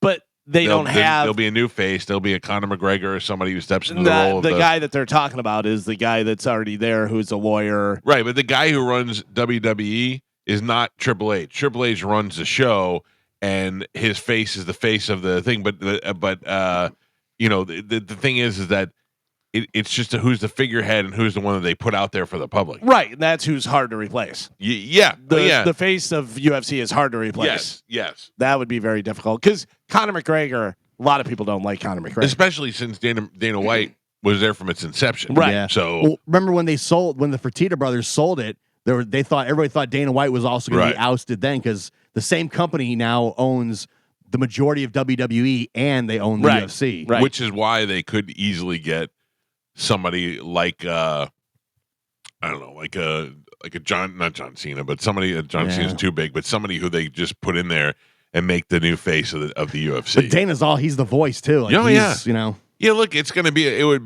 definitely be a transition. But anyway, my whole point in telling you this was I didn't know that the Mark Zuckerberg video, whether or not it was real, until I saw it on broadcast news a little bit later. I watched videos about Joy Taylor, is that her name? The one that Skip Bayless offered the $1.5 million to sleep with her? I believe so. I'm not 100% sure. I was not familiar with her until this story broke. I don't watch a lot of sports television. I'll watch Sports Center every once in a while, but I'm not watching those, pardon the interruptions and those sort of shows. And I watched a video yesterday that blew my mind. It was Skip Bayless, AI, and he was like, listen to me. I never gave that bitch nothing. And Karen, I was like, oh my God. And then I realized that's not real. Yeah. But then it goes to Jason Whitlock, who is a writer, and Jason Whitlock is very outspoken, and his show is called Fearless. And Jason Whitlock is like, Joy Taylor is running around with these 2 giant cans, and she's putting them out in everybody's face. And you got to make you wonder how she got to the position she got to. And I'm like, is this real or is he really saying this? But I have no idea anymore. Yeah. There's no way to tell. There's an Instagram account where they do sports press conferences. Yeah. And they redo what there's that we played. Remember we played the clip of Stamkos. Yeah. He was like, screw Tampa, I'm out of here. Yeah. And, their lips match. It's their voice. It's really. And By the way, that's a name you don't hear at all anymore. Oh yeah. I mean, I Even there. Yeah. He's done nothing. You hear it whenever you're talking about taking the under. Well, I'm just saying I don't know what to believe anymore because of all these how easy it is to make AI videos. Yeah, it's wild. So. I have done that on multiple occasions where you go, and you go, oh, it's AI. Yeah. Okay, all right, because you're like, oh, this guy's losing his mind. Oh, it's fake. Gio, I think we need to make a call and move that to 9:00. The death pool. Okay. I'm just starting to look at the time now. All we have to do. Can we do that at 9:00? Yeah. All right. We'll start our death pool picks at 9 as opposed to 8. But right now, let's check in with Galvin. He's got today's news. And now, news with Galvin on the Mike Calta Show. Salesperson woke me up today at 5:00 in the morning to tell me about bad stuff. What do we have in news today, Galvin? Today's top story, President-elect Donald Trump said Tuesday that he would move to try and rename the Gulf of Mexico to the Gulf of America, a name that he said has a beautiful ring to it.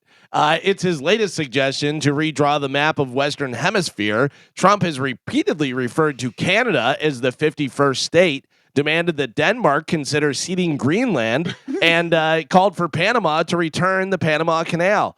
Here is actually Trump talking about renaming the Gulf of America. We're going to be changing the name of the Gulf of Mexico to the Gulf of America, which has a beautiful ring that covers a lot of territory. The Gulf of America, what a beautiful name. And it's appropriate. A beautiful name. He's hilarious. Oh we my voted gosh. the biggest troll in to be president. It's great. It's wild. Gulf of America is funny.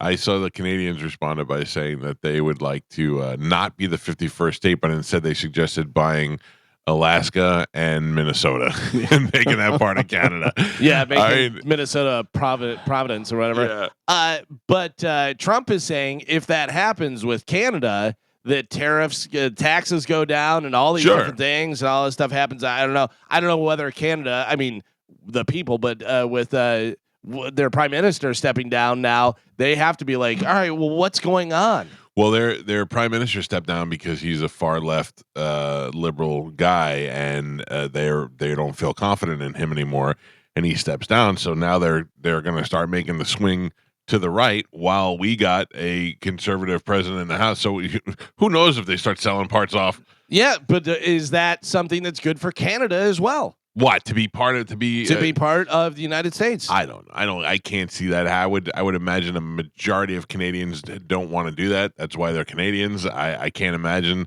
if they wanted to be here, they probably would have came here. I think there's going to be there's no way they're going to just annex Canada and make it Talk a to part Paul of the Schaefer. country. We'll find out. Yeah. Find out what's going on in Thunder Bay. The judge in President-elect Donald Trump's criminal hush money case in New York on Monday denied a request by Trump to halt the sentencing in the case, which is currently scheduled for Friday. The order came as Trump filed the suit against Manhattan District Attorney Alvin Bragg and Judge Juan Merchan over the judge's denial of his presidential immunity motions. Trump's lawyers filed the lawsuit, an Article 78 motion in New York's Appellate Division, First Department. Trump's attorneys argued in the suit that the judge exceeded his jurisdiction when he denied Trump's claim of presidential immunity in his ruling last week and ordered Trump to appear for sentencing either in person or virtually on January 10th following his May conviction. Yeah, which they've already been told no jail time. So basically, whatever he gets, he gets. It's not Like a big give him deal. probation, I guess. And I mean, in a million years, do you think they're going to put the president in jail? Like, if you make that decision, your life is ruined. well, the whole point was they wanted to get it before he's become president. Right. You know. They good luck. remember all the speculation if he was to be found guilty and have to go to jail in the sentencing, they would have to have Secret Service in jail. It was just ridiculous. A brush fire. By the way, this is our president. Yeah. This is the guy that we're talking about. Wild. A brush fire exploded in size amid powerful winds in northwest Los Angeles on Tuesday, forcing the evacuation of at least 30,000 residents in the affluent community of Pacific Palisades. The Los Angeles mayor, Karen Bass, said the windstorm hitting the region is, quote, expected to worsen through the morning. You see video all over the news. It is crazy. It is insane, and I can't imagine what it's like to live there and see it coming and know there's nothing you could do. I know somebody who lives in the path, and they put on Instagram this morning, well, it looks like we're going to lose our house, but at least we're safe and we got most of our stuff that we wanted to keep. That's it. Tomorrow your house is gone. I mean, we have hurricanes here, but we also know, a week in advance that the hurricane's coming and you can board up and you can do stuff. Yeah, if it hits directly, you're screwed. There's nothing you can do. But a lot of times it kind of passes through or goes here or whatever. Fire is fire. There's nothing. You're not boarding up your house. You're not doing anything. I saw a guy walking down the street. The news lady's interviewing him. He's holding 4 horses. And he's walking with his horses. Yeah. I'm like, I got to get my horses out of They here. were showing some of the celebrities that are losing their homes and stuff. That's crazy. Yeah, they're like, what do you just try and get as much stuff out of your house as possible? Are you always living with the bug out bag of important stuff, like all of your passports and all that stuff all in one and you just take it and go? I know Fred Durst lost his entire house when one of the a couple years ago when one of those fires ran through. I He mean, lost think everything. about, and that's the thing. Think about all the memorabilia of his career that he probably lost. That's Hopefully, just a there's shame. a lot of demos in there. But how do you even get insurance? I don't know. Yeah. I don't know if you. It's so expensive, Yeah. but you have to have insurance. Sure, but I mean, think about now in Florida how they're denying everybody. They're like, nope, hurricanes, beat it, loser. Yeah. Like Yeah. there, they have to be, nope, fires, we're not doing it. Well, so the insurance that I have is basically the insurance that they give to people that they don't give insurance to. Basically, what you're talking about, because you have to have insurance. So there's companies that have to provide insurance for you, but they literally provide nothing under their policies. Yeah, it's probably just to cover you so you can, be right with the state and everything. And, right. But yeah, if something happens, they're like, yeah, well, we don't really do anything for you. Exactly. Here's $1. You know what I mean? Yeah, it's absolutely ridiculous. But the way it is now, for a lot of new homeowners, it's the only way that you can buy a home. Yeah. And you can't get insured. And if you are going to be insured, then you are going to be paying double your mortgage. And then it's like, how do you afford a house at that point? Yeah. So. Speaking of the wildfires, they just showed on the news there, they showed Gavin Newsom, and wow, he went really gray, huh? Oh, yeah. He went much haven't more seen gray than he was before. He kind of had the Polly Walnuts going for a while. Right, yeah. And now he's letting it go, I think. Yeah. Or sometimes you just jump into it and you're like John Bon Jovi did, and you're like, just turn it gray. Yeah. Yeah, I don't, and that's just the look you go for. He just became Jamie Lee Curtis. Yeah. It's so wild. By the way, I have no idea what season, where, what any of it is, whatever, but Netflix has 90 Day Fiancé different stuff on there. Right. Or maybe Max does. I don't know. One of the things. And I'm watching before the 90 days or something, but it's Gino. Remember Gino? Oh, I do. With the hat. With the hat. Who wears the hat all the time. I was watching it, and he was wearing a fedora. This guy never takes his hat off. And his crazy Colombian girlfriend like grabbed his head, and she goes, "You're bald. I know you're bald." But he goes, "All right, well, I'm going to go to bed. I'm going to change my hat." He changed from a fedora to a baseball hat to go to sleep. To go to sleep. Yeah, He that's sleeps with the hat on. You're bald. I mean, and he still gets her. yeah, but I mean, she's listen. She's the most perfect woman ever. Did you ever see the episode where she goes and gets her butthole bleached? Oh. Because she knows that she's going to have to give it up, and she's wow. that's a dedicated woman. Yeah, and also her friends gave her all the stuff to help. Yeah. That's a resize that area. Right. Yeah. Yeah. The Gino gets that. I got to start watching the show. Oh, But there he was will be murdered in his sleep, and I think he knows that. And that's a fair trade to get her. Right. For him to get her To know that it's going to end in murder. or getting your genitals mutilated while you're sleeping. Yeah. Yeah, but I mean, it's a fair trade-off. If you're able to work it out, you can maintain that. But it is wild, some of the different stuff. Like, it's so funny too, because they just they introduced this new person. I don't even know what his name is, Christian or something.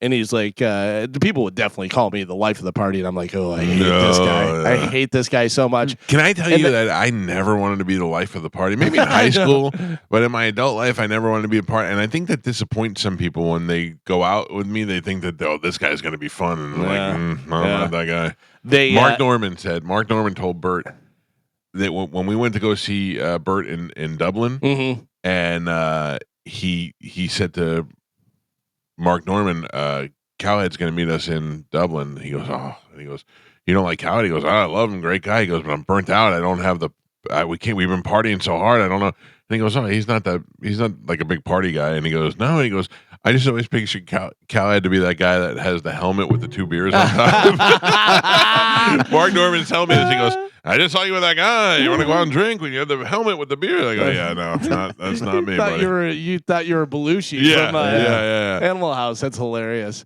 But they show the guy, this new guy, they show his girl, and he's like, she lives in London. She's Italian. She's a model. And they cut to a picture of her, and I go, she has a penis? Yeah. Like, that's a guy. Yeah. And then slowly they reveal that it's a guy. But it's like, and he was like, none of my family know. And I'm like, everybody all know. knows. Yeah. You really, none of your family knows that the 6'2" woman that talks like this with the Adam's apple? Yeah. Get out of here. Burger guy? No. I got some news for you. No interest. 2025. Real quick. Did you try Chicken Guy? Not yet. It opened yesterday. Yeah, no, I wasn't going to fight the crowds. Guy Fieri's chicken place opened up in Wesley Chapel. Oh, really? Interesting. Is it? What do you remember that guy who had the video that went viral where it was his Chicken Guy place, whatever, and it's a big picture of him with chicken and stuff, and this guy ripped him. Oh, yeah. And it wasn't like a review guy. It was just a guy who was like, $18 for this dry piece of chicken. It was like ripping on him and stuff. I don't know. I've never had it. I've never been there either. I don't know. His burgers on the cruise were Yes. great. Oh my Exactly. gosh, so good. The Chicken Guy place, funny because they're opening the Chicken Guy place, and then directly across the street they're opening Raising Cane's. Yeah, and I don't think it's going to affect either one of them. I think people are just starving for chicken. And there's a that's- Zaxby's like right in the same parking lot too. That's the old adage, though. You want to be right directly across from your competition. You know? Weird.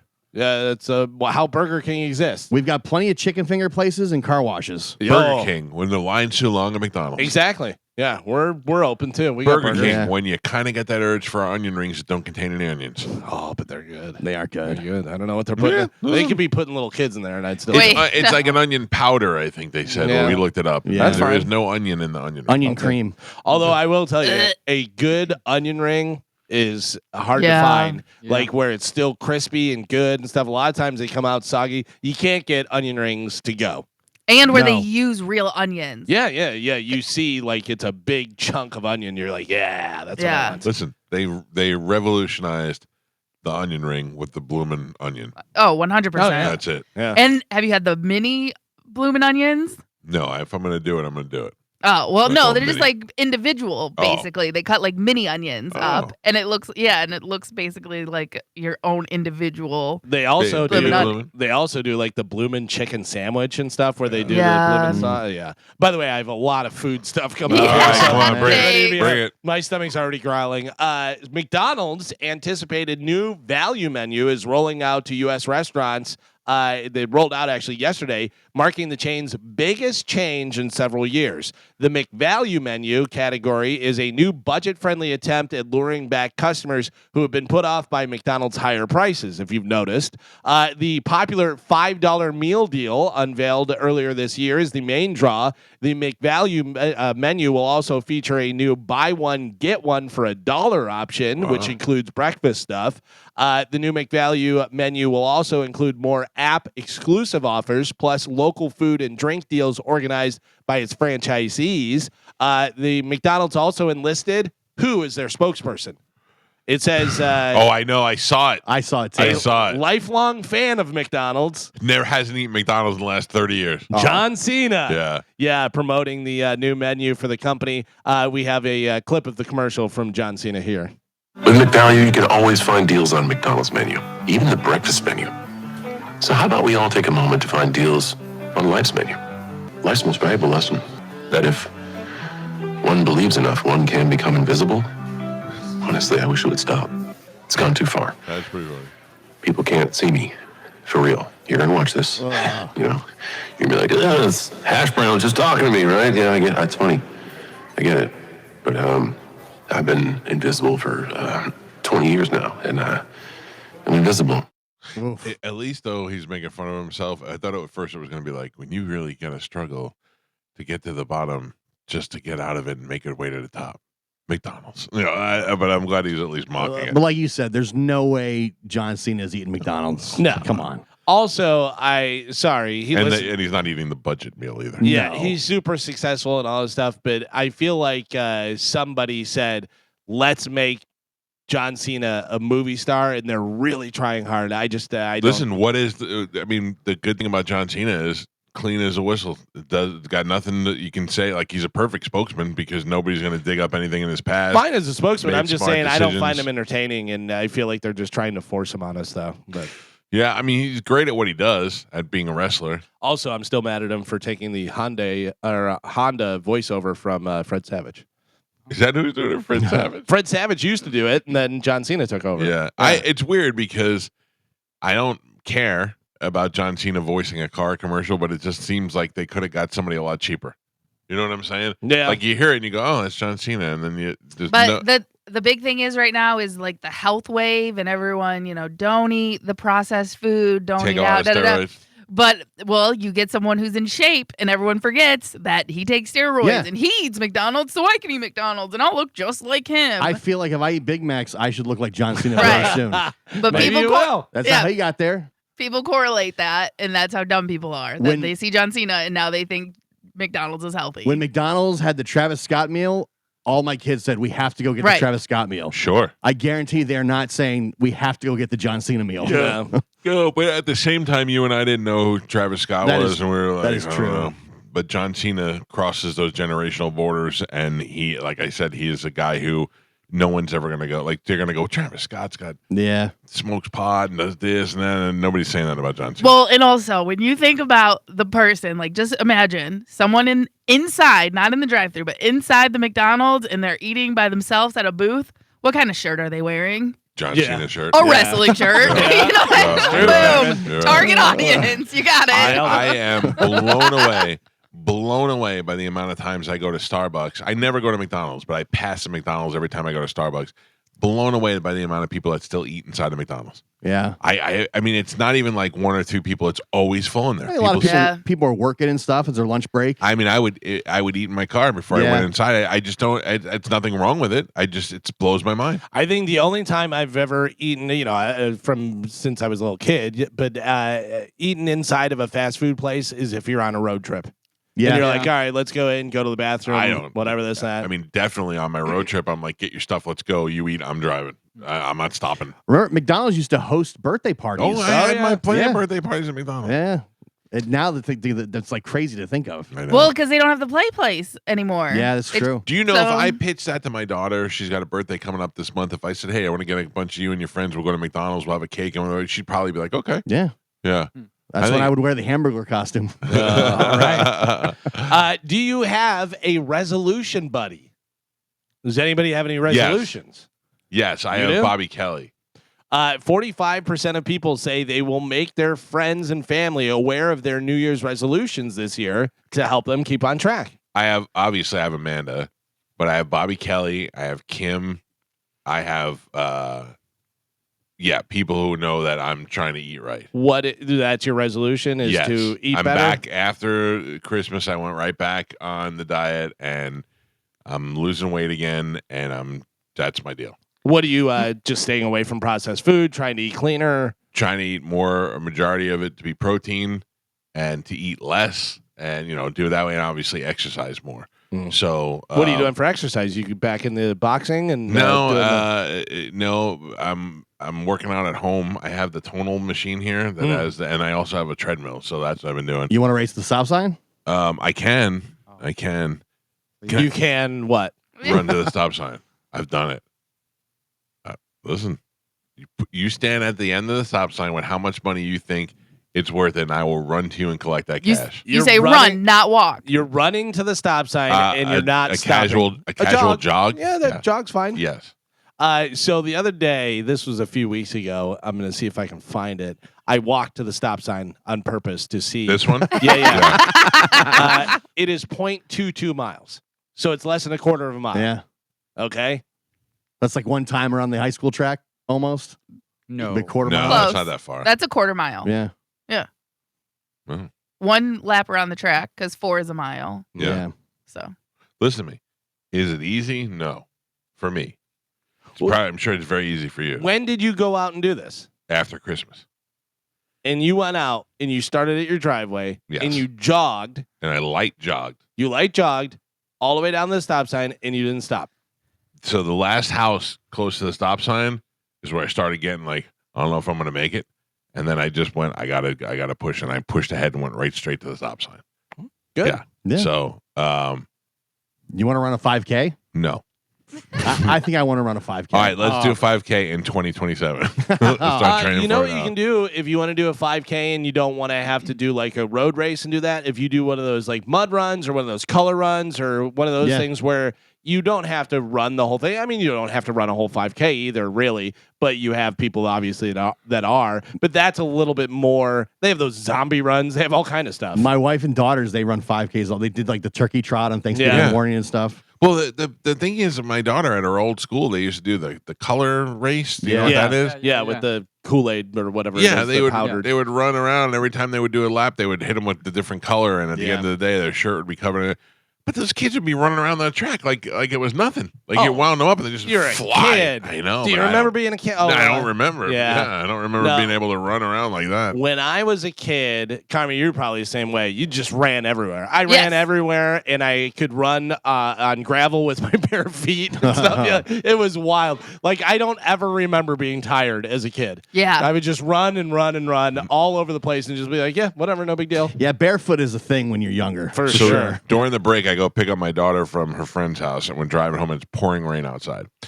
And we live on a golf course, and we approach this area where it's nothing but field for the golf course. And Juliana sits up and she goes, I want to get out and run across that golf course. And I pull over, I go. And she goes, really? I go, yeah. I go, you always say that. If you want to run in the rain, run in the rain. I don't care. And she goes, get closer to the house first, and I'll do it. And I go, okay. So I got closer to the house, and she got out, and she ran all the way home in the rain. Yeah. Good, because she's a kid, and kids are nuts.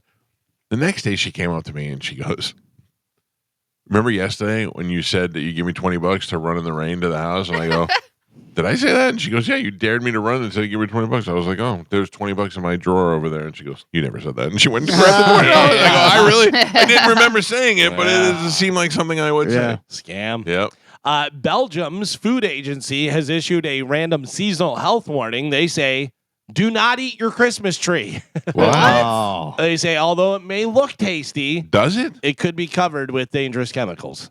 Yeah. Does your tree look tasty to anybody? I'd say, some people, it's nice and green. It has a nice smell to it, and you may want to give it a little chomp. So I was clipping with scissors branches off of my Christmas tree to throw in my fire pit. Yeah. Because it does smell nice when you burn it. Sure. Yeah. And it burns up real quick, so it'll start a nice big fire. Then I realized I cut too much and burnt one of the ornaments that my daughter made in school when she was younger. I didn't know it was attached to the thing. Yeah, my bad. Here's $20. $20. Yeah, that covers it. Carmen, are you familiar with glitter pickles? I am not. Or but, I used to call my wiener. yeah, you. Or glickles for Okay. short. They glizzies? are all the rage on TikTok right now. Basically, what you do is just dump a bunch of edible glitter in a pickle jar, shake it up, and enjoy some glickles. You can't eat that. Edible Yeah. glitter. What is edible glitter? So it's what they use on let's cake see, and stuff. Real quick, let's see if we can break it down. Wow. Let's see if we I can know, break but it what down. would it be made of? Is what I'm saying. I don't know, some sort of Sugar and soy or stuff, sugar. Yeah, Yeah, whatever. it's not good for you. It's not like it's not naturally found Listen, in that- the wild. There was that one show, and they make like a roller skate look like it's a cake. Yeah. And it Yeah. looks It's like this 100%. cake. Yeah, it's a cake. I was in the pet store the other day, and they had some of the little dog treats and stuff. I almost bought one for me. They do look good. They It look was like a edible. little Yeah. cupcake. No, Yeah. but they were. Yeah, they look like the. And I'm sure they're human grade, you know. But I Yeah. was just like, oh, that looks so But good. then the ingredients, you look, it's like eggs, liver, Yeah, beef, liver. broth. I bought these sticks for my dogs. They're I don't know those Bully little sticks? Yeah, but they're wrapped in some sort of meat sort of thing, and they love them. And I thought I would probably, if I just started gnawing on this thing, would like to chew it for a little while. Yeah. You know? Get Yeah. the bone marrow out of it. And Yeah, stuff. yeah. Mm. Whatever. I don't know. I'm not doing it. I just looked at it and I thought this looks like if you said that it's edible, it'd probably be something I'd chew on. Yeah. M&M's will have strawberries and cream flavored M&M's for Valentine's Day. Stop. Just No? stay in your lane. No. Peanut M&Ms. Peanut That's all or you need. plain? Oh, Well, the peanut's peanut not butter. original. Yeah, It was regular M&M's, and then they had the peanut M&M's. I do like the peanut M&Ms, but The caramel M&Ms are good. Mhm. I'm with you. I'm good with just peanut. yeah, M&Ms. it's like the Oreo cookie. They keep making all these different Oreo cookie flavors. red velvet. Yeah, just stick with what you got you to the dance. But you can still get those. I don't like it. Stay in your lane. By the way, everyone always talks about Hydrox ripping off Oreo. Hydrox first. Really? Hydrox was first. I Hmm. believe so. I checked that. You just throw things out there. I'll have Zuckerberg do community note. I'm almost positive. I think I remember seeing that somewhere because I was like, really? That seems weird. Let's see. Hydrox before Oreo? Yes, Hydrox cookies came before Oreos. Oh, Stolen But Valley. they I had like that delicious name, Hydrox. Mhm. Sounds like you're eating a medicine you shouldn't have. Yeah, which is weird because they debuted in 1908. Hydrox doesn't seem like a 1908 Yeah. word. No, Unless it does. was- It's unless it was for Germany or something. no, but they made whatever the vanilla cream in the middle is probably made from hydrogenated sugar, and Yeah. they were like, "Oh, we'll call it Hydrox." And nobody at the time, it didn't sound like something that'll kill you. I don't think I've had a Hydrox. I don't think so. I know either. I've seen I'm sure them. I have at one point, Yeah. but I've never bought them. 4 years later, Oreos came out. Yeah. Yeah, it was a guy who used to work at the Hydrox factory. Yeah. He was like, I could do this. Nabisco. Or, yeah, Nabisco. Yeah, sneaky. Fred Nabisco was Sneaky. like, We're talking about way too much food. Well, I got some bad news for you, Gio. There's a little bit more. So It is hungry. officially Girl Scout cookie season Oh, again. yes. Yeah. Anybody already put an order in? No, not yet. All the classics will be returning, but this will be the final run of the s'mores What? and the toastiers. That's Okay. interesting. Yeah. Whatever. So it's a final run for those. I've had the s'mores. You're buying the Samoas, Samoas. you're buying Thin Mints, Yep. and you're buying the lemon ones, and there's one more, Tagalongs. Mm. Those are the ones you're buying. I already put my order in. I'm not eating them, but I already bought them. They're out here. All the salespeople left their kids things because you just scan it now. It's a QR code, so you don't actually Right. have to physically go through them. So people just leave their posters everywhere. Do they Well- send to your house? That's the thing. I bought Yeah. them from John Brennan's daughter, and it says, "Do you want them sent to your house, or do you want them to be delivered by the thing?" And I thought, well, John will just give them to me, so I put deliver. Now I'm like, yeah, I want the, and then it says you have to click to get permission from the kid's parents to get the kid. I don't really want the kid to come to my house. Yeah. That seems really weird. Yeah. I kind of like when they're outside Publix and you just grab it right Oh. there. Yeah, that's good. Oh. You That's know? good. I know. By the way, speaking of outside places and giving money and stuff, there was a guy, I don't know, maybe it was a gas station, whatever, and the guy was like, hey man, can you help? I go, I don't have any cash on me. And as I'm walking past him, he goes, I don't need it. I just shut the door. I'm like, I'm not giving you my Venmo and stuff. That's not happening. There's a great YouTube channel where there's a guy who goes around and he debunks all those scams. Scammers, People, like the guy with the violin. Oh, yeah. And people that are just like on the corner asking for money. Yeah, the gypsies. Yeah. Like all he does is go to different places and like approaches these people and asks, "What are you doing?" They get in their nice cars. Sure. Yeah, by the way, one of the first times I ever got in trouble in radio was because of the Girl Scouts. Oh, really? Because I felt like they were targeting me because I was fat, and every time I went to Publix, I kept getting inundated. Like every store I went to, I came out and I was Girl Scouts were following me around. Yeah. They're like, there he is, get him. I called them Girl Scout Nazis, and I got in trouble for it. Yeah, that's not good. What did you say are the top ones? What do you think? I have the top selling Thin Girl Mints Scout cookies for 2024. Thin Mints, number 1. Samoas, Number 2. Tagalongs, Number 3. Yep. This guy's good. and the lemon ones. Lemon Ups. Lemon Ups. Lemon Ups, number 5. You missed number Peanut 4. butter. The peanut butter ones. Those are the tagalongs, I thought. Oh, I don't know. No. The peanut butter ones is number 4. What's the name? The Peanut butter. Do-si-dos. Do-si-dos. That's the one. Do-si-dos. Yeah. I'll take them all. I'll take 4 boxes of each. Well, please. here's the thing. I ordered boxes, and I'm going to distribute them out as soon as they come in. I can't have them, especially those Samoas. Those Samoas, I'll be too weak. I'll eat those. Publix got me the other day. With what? I was going by. Publix has a great bakery. They have so much good stuff. Anytime somebody has a birthday and a birthday cake, and you're like, what in their Publix? And you go, yeah, of course, so good. I was walking by. I was getting other stuff. Was not getting any bakery baked goods or anything. And the girl is out there and she's sitting stuff down, and she sat a thing down. And as I walked by, I looked at it and then I went and backed up. And she goes, I got you, didn't I? And I go, you did. I go, what is that? It was is it yo-yos? Or no, what are they? It's like 2 cookies with cream in the middle, and then it's dipped in like chocolate. Oh. I think it's yo-yos. I don't know, but I know whatever what you're talking about. Whatever it was, I got them, and I was like, oh my God, those are so good. It's ridiculous. All right, there's all the food stuff. Thank you. All the food stuff Now out of we're the way. all starving. Now you're back to this. Today is National Take the Stairs Day. The American Lung Association suggests that you take stairs today instead of the elevator or escalator and stuff. Oh, well, yeah. I do will. try and take the stairs in the morning. Can I tell you the number 1 reason why I wouldn't take the number 2 reason why I wouldn't take the stairs in that place? They're just too scary. They are kind What? of scary. Yeah, you got to go in. You don't know who's waiting in that stairwell. Man, you go up there and some homeless guy's sleeping. That's where I would be if I was homeless. And I'd be that hiding out in the stairs. Big metal door Yeah. closes behind you, and the it's all echo. echoey. It's and- scarier than the stairs. Yeah. You don't ever get scared in the stairs, Carmen? No, You're the only one of us that could be raped. that is not true. You Joe have could. many Oh, holes. Wait a Whoa. minute. Oh, Listen, one guy. Physically. Yeah, someone can rape you. I don't know if you know that. How That's- dare you? It's not. It would not be that hard for a man to. It happened to Andy. Titus Sure. could. Oh, he I wouldn't. He takes what he wants. He just Will he, yeah. will he kiss me? Maybe. No. Give you sweet nothings. The only reason he's not is because he doesn't want to. Yeah. Yeah. I will take the stairs. Sometimes depends on what it is. Like a lot of times, leaving the Lightning game, I park at that garage right next to it. Yeah. and it'll just be a line of I'll people walk for the down, elevator, too. and I go, you go all the way walk up. up. Yeah. Anytime I take the stairs at the station, I can always tell Dizzy took the stairs That's too. right. Yeah. Oh yeah. Steps out of the But- shadows. And then, like when I used to live in downtown St. Pete, the parking garage, their elevators always smell like pee. So Yeah. the stairs, Sure. like that's like parking garage. I will not take the elevator. Oh, I love peeing in an elevator. Yeah. When I grew up You in look the, like That's it. right. Yeah. Pee in an elevator, peeing it up while I'm going down. when I grew up in the slums and we had an elevator in our building, but I lived on the first floor, so I didn't have to take it. But it always smelled like somebody broke eggs in there.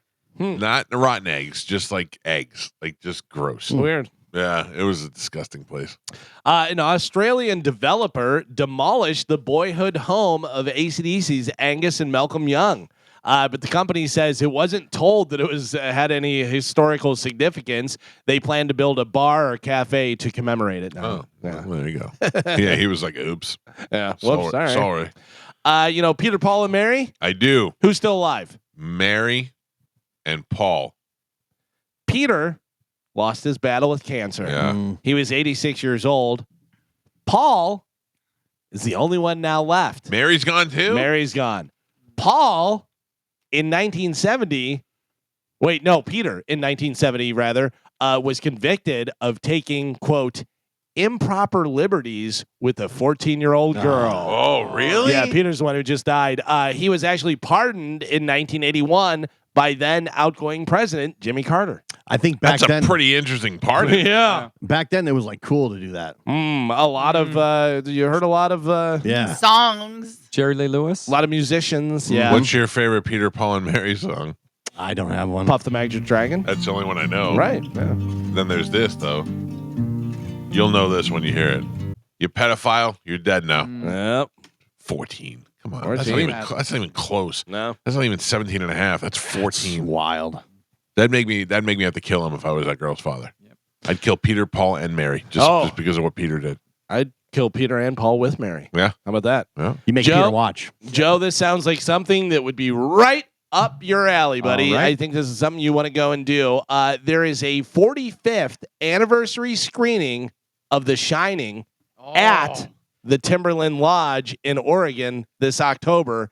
It was used for the exterior shots for the Overlook Hotel. I would absolutely love to do. I'd actually like to stay at that hotel just Yeah? even for the outside. Way. Oh, No yes. way. Did you Yes. wind up watching Dr. Sleep? I did. Yeah, that was good. Yeah. That was interesting. That was a weird movie. I don't even like to walk in the stairwell, let alone go stay at the Shining Yeah. Hotel. No, I don't way. want to stay there. No. I don't want to stay there. I at all. didn't.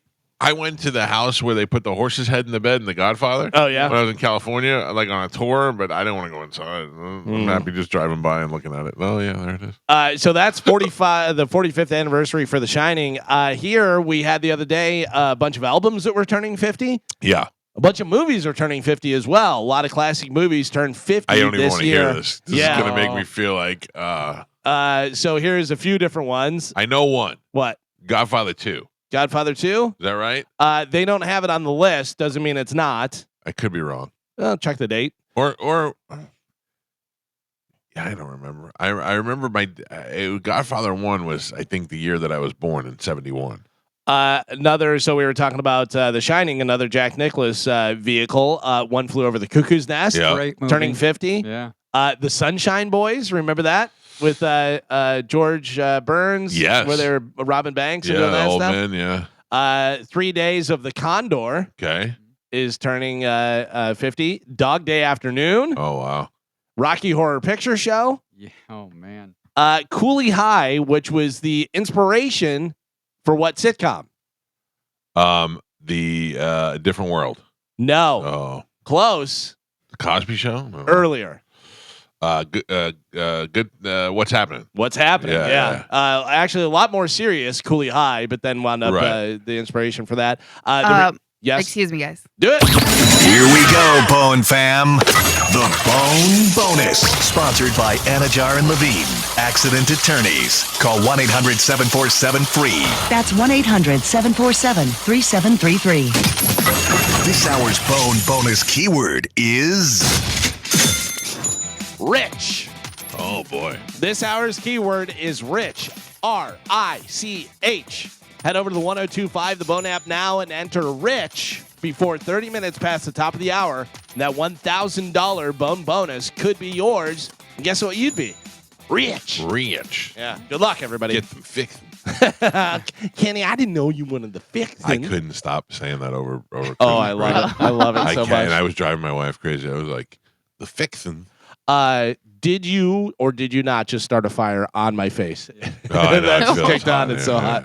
hot. Some of the other movies turning 50, Monty Python and the Holy Grail, Death Race 2000. Never enjoyed Monty Python. Oh, really? No, I like John Cleese. I like those guys individually. They've done some funny stuff, but never found Monty Python to be funny. Not that I don't get it. I just don't like it. Yeah, So- I liked some of the sketches and some of the different stuff was yeah, funny to me. never was a fan.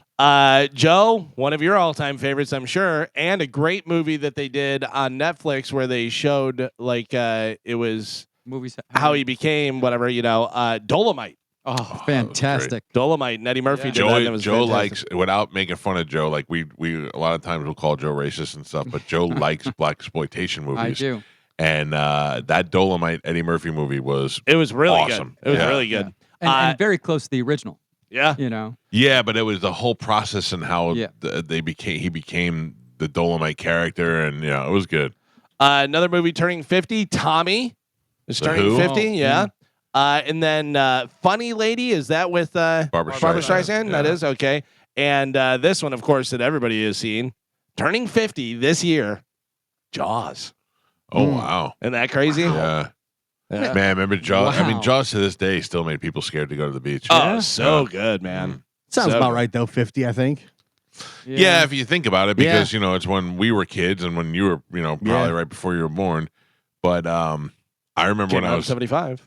a kid reading about it in People magazine and thinking, oh, I want to see that, and then my family going, you can't see that, you're too young for that.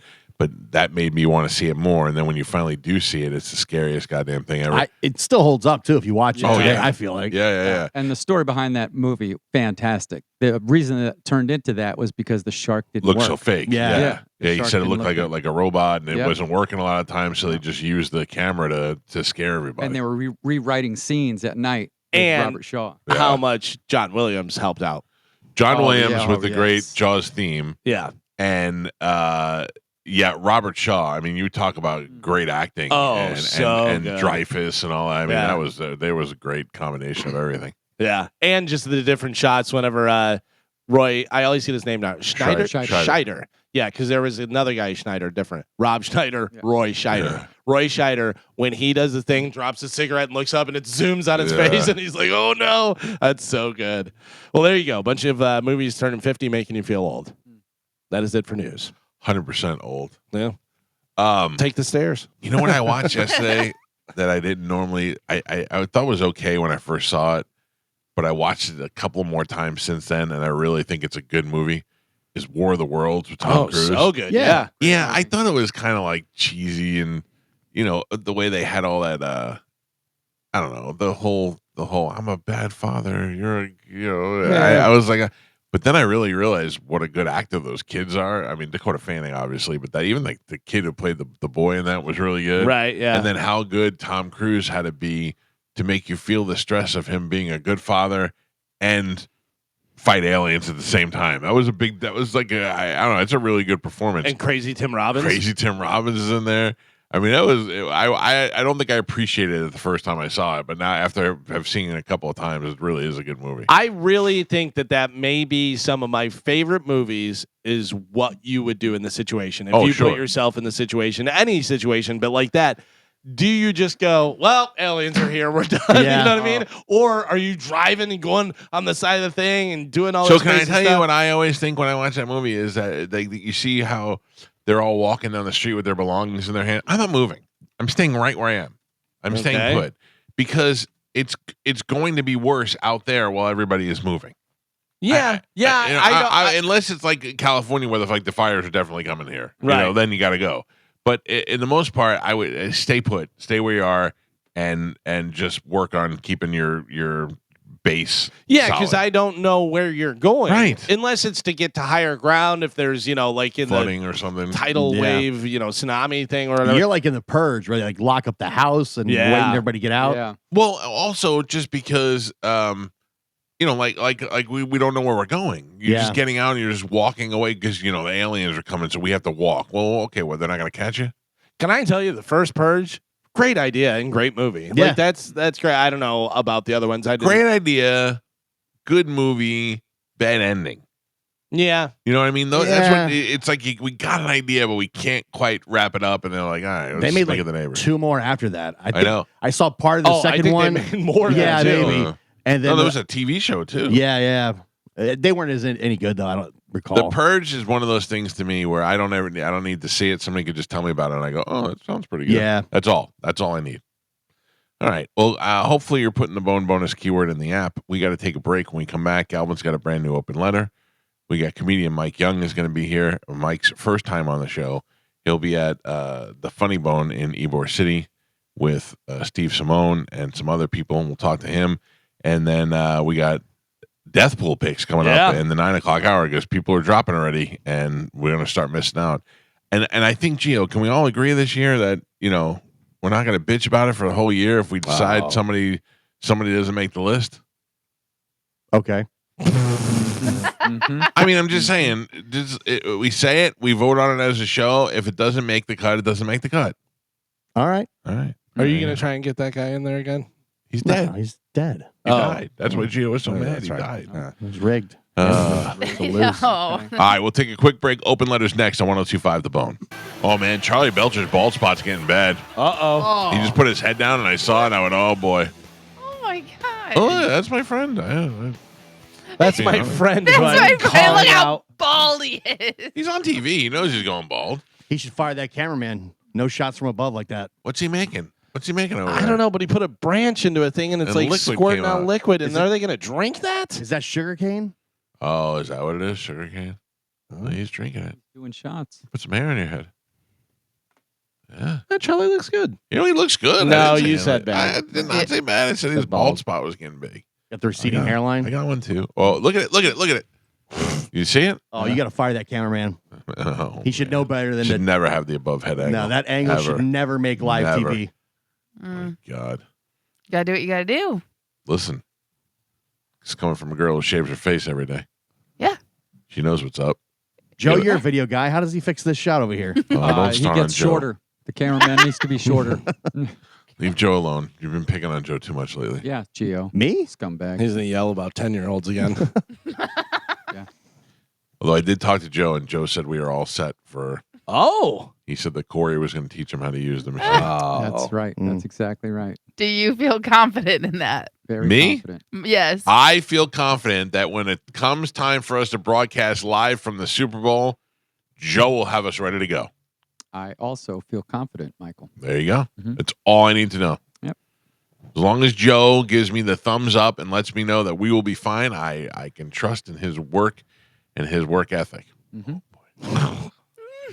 Really, I'm really rolling the dice on this one. Joe. All right. All right. I understand. Ladies and gentlemen, it's time for a brand new and the first of the new year open letter from Galvin. Here we go. And now, an open letter from Galvin. This is an open letter to fake social media posts. Dear fake social media posts, seriously, can we stop with this? There's already so many real annoying people out there on the internet. Do you think we need your fake ass being annoying too? I saw an Instagram video after Christmas, and it was titled, Giving Our Italian Father His Own Things as Christmas Presents. Ugh. If it was real, the dad would have opened the present and said, hey, I already have this. Wait, is this my actual drill? And then everyone would have laughed and it would have been a dumb video. That's fine. But this is completely fake. So, of course, the mad Italian father starts yelling at them for getting him presents. Then he opens the presents and says, oh, Mamma Mia, this is my drill. And then he goes on to yell about Gabagool and Frank Sinatra and then chases the kid with the camera. It's completely fake, and it makes me so mad. And I don't know why it makes me mad. I think it might be because they're insulting my intelligence, thinking that they're going to get one over on me. Can we stop with the hot girls where the text comes up and the statement where it says, but replace this letter with this letter? But the sentence still doesn't make sense after you do that? I realized early on that the reason that they do that is because if you watch the video for more than 2 seconds or whatever, that stupid clip, that's how they make money. So if you watch it for 2 seconds, they go, we got you, and we get our money. Girls with fake wieners on Instagram, girls with real wieners on Instagram, the ladies that just want to show their boobs so they fake breastfeed fake babies. Unbelievable. What is going on in your life that that's what you decided to do to make a living? Hot girls that say, I just wish I could meet a nice guy in his 50s with a dad bod. First off, we know you're lying. Second, and more importantly, I already sent you my mother's maiden name and social security number. Why haven't you messaged me back, Trina? I'm Galvin from the Mike Calta Show, and this has been an open letter to fake social media posts. I don't even know where to start. It's so much. The Italian guy is the worst. Oh, it's so fake. Like if it was a real one, like it would that be a would funny that would be funny. idea. If your kids gave you your own thing and you were like, wait, I already Yeah. have this. This is mine. You idiots. That would be funny. That'd be a cute little thing. But this guy's like, what are you telling me? Yeah. Are you giving me my drill? It's so bad. brother. But an interesting fact, Galvin, is that I am also I'm getting mad by these now. Because I think they think that they can get over on us Right. and we're that dumb. Listen, there are plenty of people that are that dumb. Because there has been people who have sent me, have you seen this? Can you believe this? No, I can't believe it because Right, it's it's fake, so you fake, moron. yeah. Like fake guy smashing his TV after Yeah. his team loses. Yeah, exactly. It was funny when TVs were like $2-3 grand, but now they're $150 at Walmart. Right. It's nobody cares. You smashed your TV when the Cowboys lost. And if you go watch a video from like 2 weeks prior, they just got a new TV. Yeah. Right. So Yeah. you know what I mean? Like they're smashing an old one anyway. My new thing now is commenting on other people's videos. It's more fun for me than posting videos. And they had a guy. He was a good ambassador, and he drove up to a drive-through and he said to the lady, "Are you the manager?" And she said, "Yes." And he said, "Who is your hardest, most dedicated worker?" And he's like, "Why?" He's like, "Who is the worst, the hardest? I have a gift for them." And she's like, "Maria." And he's like, "Can I come inside and meet Maria?" And she's like, "Okay." She comes inside. They bring Maria out. She doesn't speak English. "Maria, you're the hardest worker, and I have a gift for you." And then she's like, "Okay." And she sits down, and he goes and he gets her like a 50-inch TV, and he's like, "This is for you." And she's crying. You know what, Maria? This costs like $212. Yeah. Amazon will deliver this, and for like an extra $30, they'll actually hang it in your house for They're you. so cheap now. I was like, that wasn't a very good gift. For some people, that's a good gift because who? they don't have it. Because there's people out there, Mike. You may not understand this, but there's people out there that don't have an extra $200 Listen to me. to buy a nice new TV, Listen to me. and they're watching one that's cracked or the color's fading. Find because me they have one person that you know that does not have a flat screen TV. done. Who? I know plenty of homeless children that go to Chamberlain High School. Oh, that's different. I'm talking about an They- adult. Okay, their parents. What? I don't. Chad literally got a letter at the end of the school at the end of the year in December of all the kids that were marked as homeless that went to their school. Yeah, that's pretty awful. It's awful, Yeah. and there was over 50 of them, and there was a couple football players on there, and I know these kids. And so I know that they do not have a flat screen TV. They Yeah. would love one, but they also don't have a place to hang it either. How do you feel now, Mike? Idiot. So, yeah. I mean, for $200, they have the walls I to mean- put it on. I'd buy them a TV. We got 3 TVs laying on the floor. Yeah. Right. But I'm I just have saying, a TV outside by the garbage pail. right? brand new. But TVs are, yes, they are cheap, but there's a lot of people that they need to buy something else other than a TV. Carmen, I'm gonna do a nice thing today. No. The TV that I have out there, Okay. I'm gonna give you that box, so one of the kids can live in the box. Okay, thank you. There's a lot What of about boxes out there. How about at least one of your refrigerator Oh, boxes? my refrigerators are all operating up to full function. They're all Right, accounted for. I need the box though. Yeah. I think that's a little bit better of a living situation than the TV box. Oh, one of them could have lived in the bloody meat freezer. Oh, Yeah. Oh. Spray it out with a hose. Yeah, It's it's good to makes go. me, still just the thought of that still makes me want to vomit. The other thing is the ladies who are breastfeeding on Instagram. Brilliant idea. Yeah. You cannot is you cannot show your breast or your nipples on Instagram, but you cannot stop people from showing them breastfeeding. So they're breastfeeding fake babies. I mean, it is It's- the absolute thought process that went into this to create this is fantastic. And Galvin, I'm glad you explained the thing to me because I'm like, I replaced the letters. I still can't figure out Right. what they're talking about. I mean, I think I know, but and thanks for ruining it for me. So she doesn't like me. She doesn't like a 50-year-old She guy does with not. with a fat body. Surprisingly, yeah, no. It's There so must be weird. something with the algorithm with the girls that wear fishnet stuff over. Like Right.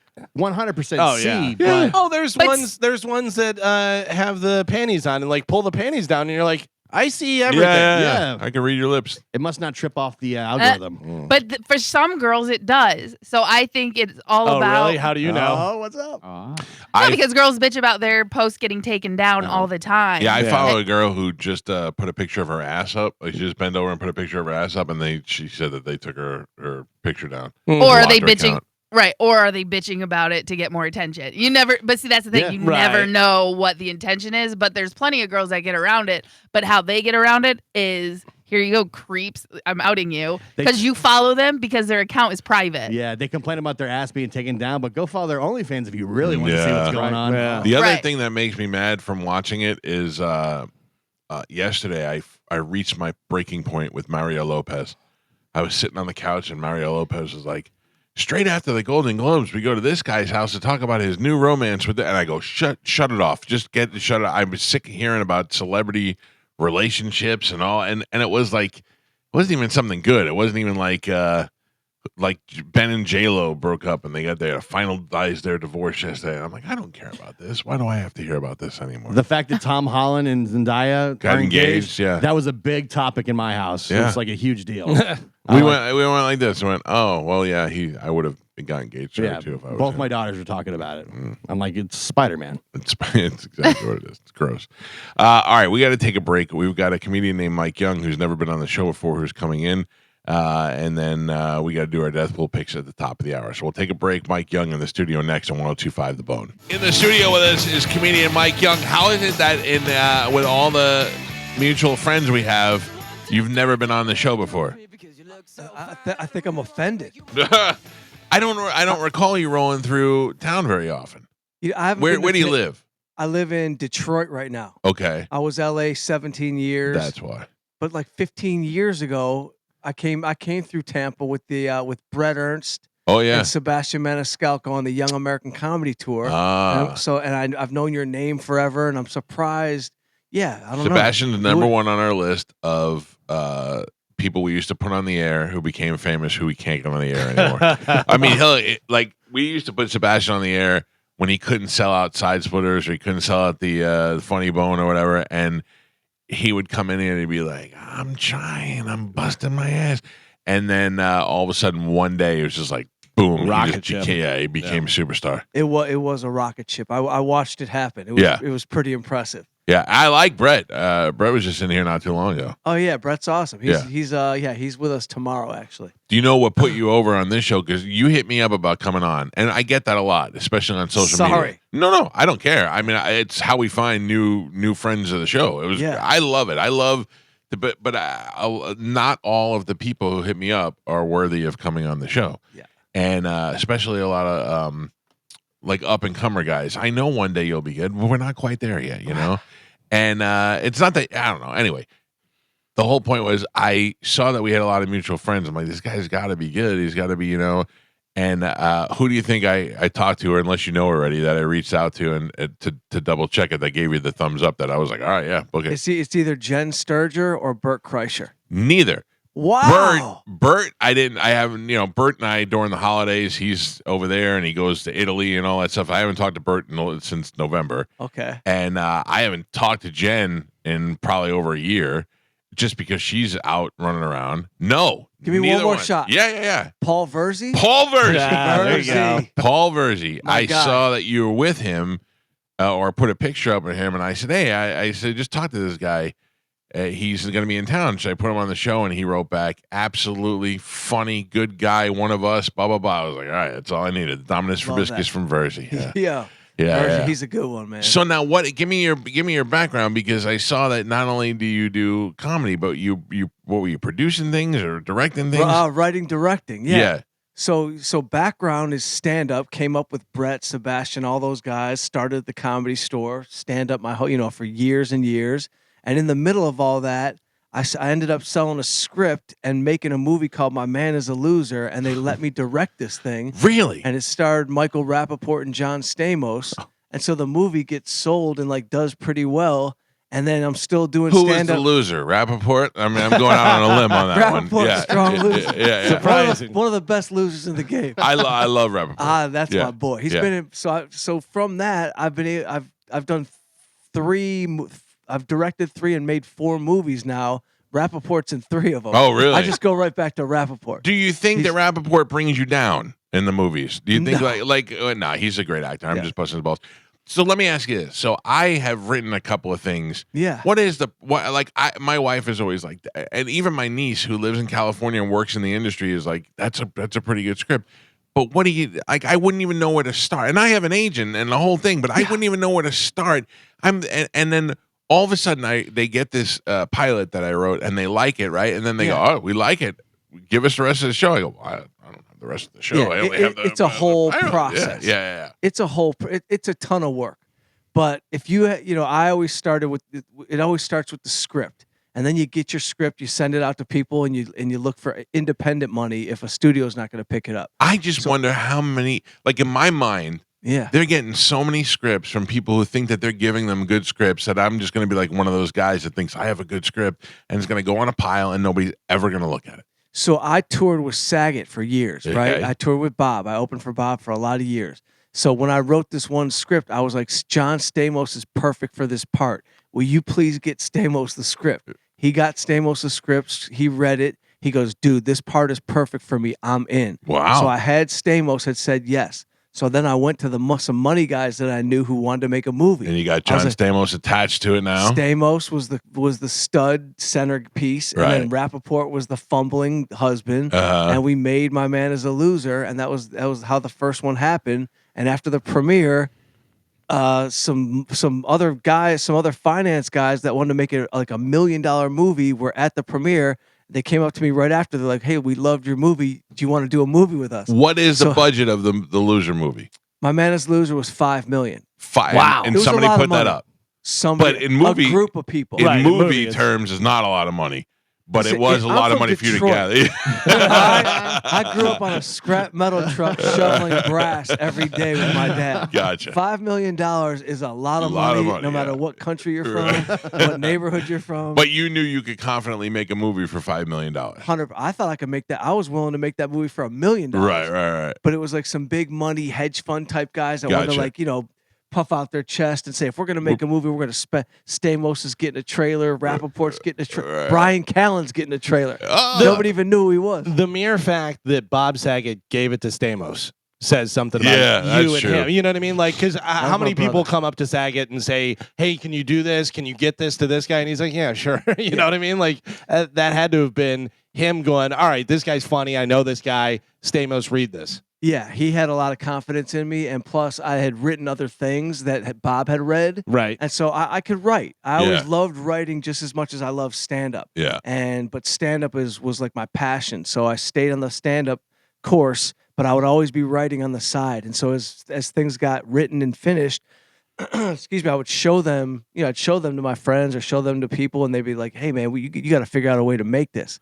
And so it's not easy. No, making but that's a movie is one of the toughest So how things. much money does My Man Is a Loser make? So My Man Is a Loser gets sold to Lionsgate. It doesn't make a lot of money. Does it make enough to cover the nut? Yeah. Okay. It ends up covering the nut on streaming. So download. So after the first year, it really didn't even make any money because there was really no marketing. Right. But somewhere What year along is the this? way, this is 8 years ago. Okay, so somewhere along the way, it like kind of picks up steam and like finds like another little audience. Right. Because it went on Stars and it went on a couple other networks that sort of caught a new audience. And so I kind of learned the movie game a little bit, seeing like, yeah, your movie could do nothing in the beginning, Right. but it might catch an audience. Shawshank Redemption. Yeah. Right. One of those Scarface. movies. Scarface. A lot of these movies, they come out, you don't get the marketing behind them, and then they find their audience eventually. So My Man Is a Loser did well. And then I did a stand-up guy, which was just like a funny idea. I always had an idea about like a guy going to witness protection program. Right. And if he's funny, does he just like turn off his personality? That's pretty good. So it was about a guy who goes into the witness protection, and he ends up doing stand-up on an open mic one night. And he becomes accidentally famous because he gets in a fight in the bar. Oh, And so whatever. Now he's back out. Wrote Yeah. that, and then that got sold to Netflix. Who was in that? The Rappaport again? Oh, I did. Rappaport had a small part. Right. Rappaport's like this. I'll do it. Just show up with a bag. 10,000 in paper. You know what I need. Just show up with the bag. He loves a bag. Yeah. He's old school New York, so he gets the bag. He's great. And I always know he delivers. He's Yeah. super pro, super on time, and like just a great actor. And he is a great actor. He really is. is. Yeah. He and I had a huge fight. Over. And, it was my fault. I was being a Okay. dick. And he had gone on Howard so many times and was like really turning into. I told him he was turning into a whackbacker. Like he used to be this great actor. So right as I'm driving and listen to it, we get an email. Would you like to have Michael Rappaport on the show? And I go, yes, I would. So I could tell him how much he sucks now. And I did. and he fired right back at me, and it was great. And then I kept buying cameos and making him make cameos that he didn't know he was making for me, and it was great. And then one day he was coming to town, and he called me, and he said his fake son, what's that kid's name? Dean called me and said, "Look, we're coming. Mike doesn't want to have bed." I was like, "No, I'm not really mad." And I'm like, "Come on." And we've been tight ever since. He's really like a good dude. Yeah, he's a good dude. As crazy as he is on the internet and doing his thing, he's that much of a good dude. Yep. That's so funny. So I'm gonna tell you my 2 scripts that I wrote that I love that I try to tell every celebrity about, and you tell me which one sounds more promising. Let's go. So I got a guy who is a local TV anchor, and his goal is to be like the next Regis. He wants that midday talk show housewife gig. And he gets called into the office. He thinks he's going to get that gig, and he ends up getting fired. And his wife, who left her job at CNN to be his wife, she when she left her career, she said that she's going to stay home and be a mother. They couldn't have kids. They adopt this Asian kid. Now, the guy didn't want kids at all because he wanted to be Regis. She has to go back to work now at CNN, and he has to take care of the kid. And the kid's Wang, this little Asian kid. And the show's called Me and Wang. And now this guy has to take Wang, and then Wang turns out to be a genius. So he starts taking Wang to the track and doing things along those lines. That's one. Then the whole idea is how him and Wang develop a good relationship. Then the other one, which is the one I really liked, actually wrote a lot of, was you get this one I wrote with Faison Love. Do you know who he is? Yeah, very well. Faison Love and Chris Stefano in the roles. Chris Stefano is a low-level mob guy. He works for a mobster. He's like not even the muscle guy. He's the guy that goes and collects the money. And Faison Love is the guy who carries a gun and protects a drug dealer. And both those guys went to high school together, and they both want out of that life. So they both decide to get rid of everything, go on the run, and leave together. And they're going to go on. But the problem is that things keep happening, and they have to keep doing one more job together. And they're like, Faison's mother's got to go to a nursing home, and they need the money, so they got to go pull one more job together. And it's these 2 guys who don't really like each other having to work together. That one I think could actually be pretty funny. So was the first one a movie or a TV show you wrote it as? So in my head, it's a TV show because it's going to take time for the relationship between Wang and the father, who in my head at the time was Alec Baldwin, to develop that relationship. I think Alec Baldwin's too old now. But I don't know. I'm gonna give you my semi-professional opinion. This. Yeah. Okay. I think the first one is a great Me and Wang movie. Yeah. I think it's a movie. And you know how people are adopting teens these days? Yes, that was the whole point. She gets a little Asian kid. You adopt an Asian kid. Yeah. I mean, and he's taking him to the track. Yeah. He's picking horses. Yeah. You're making money. Wife has to go back to work. Meanwhile, eventually, maybe she ends up not having to work because you're making so much money with Wang. Right. that you guys end up killing it, and the family gets to just live at home, and you just put Wang in a room, and he's picking bets. He's running the book. You get Rappaport, I'll bring you in on the project. You get Wang. I got Rappaport. You get Wang. I'll get Wang. Oh, no problem. By the way, we just pick let's just fund it in your neighborhood. Yeah. Knock on 4 doors, you'll have $5 million. Listen to me. If we were to go get Wang, you know what we do? We go like they did with what was that Captain Phillips movie where they went and they got that guy from Ethiopia who never acted before. Yeah. I'm the captain now. That's we just go get a Wang. We just go, and if it doesn't work, we'll exchange him for another one. Let's go. There's Wangs everywhere. There's Wangs everywhere. Yo, that's easy. There's a Wang right now dying to act. Dude, that would be great, man. I want an ugly Wang. I don't want a cute little Asian kid. I want one with big buck teeth and weird haircut, like they can't grow hair on the sides. Yeah. And I want him to be really disappointed with like, this is our kid. We adopted this kid. Now we're stuck with Wang, you know? Donga need food. Yeah. That one. Yeah.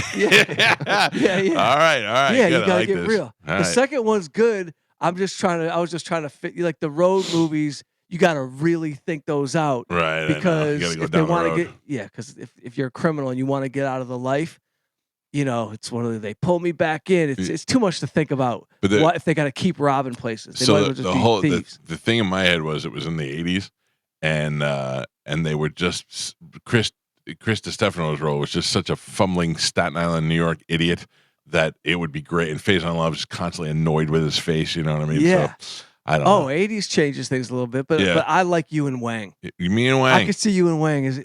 That doesn't even cost a lot. No. All the money's going to be on adopting Wang. Yeah. And the first episode that she goes back to work on CNN, she has to interview Rick Springfield.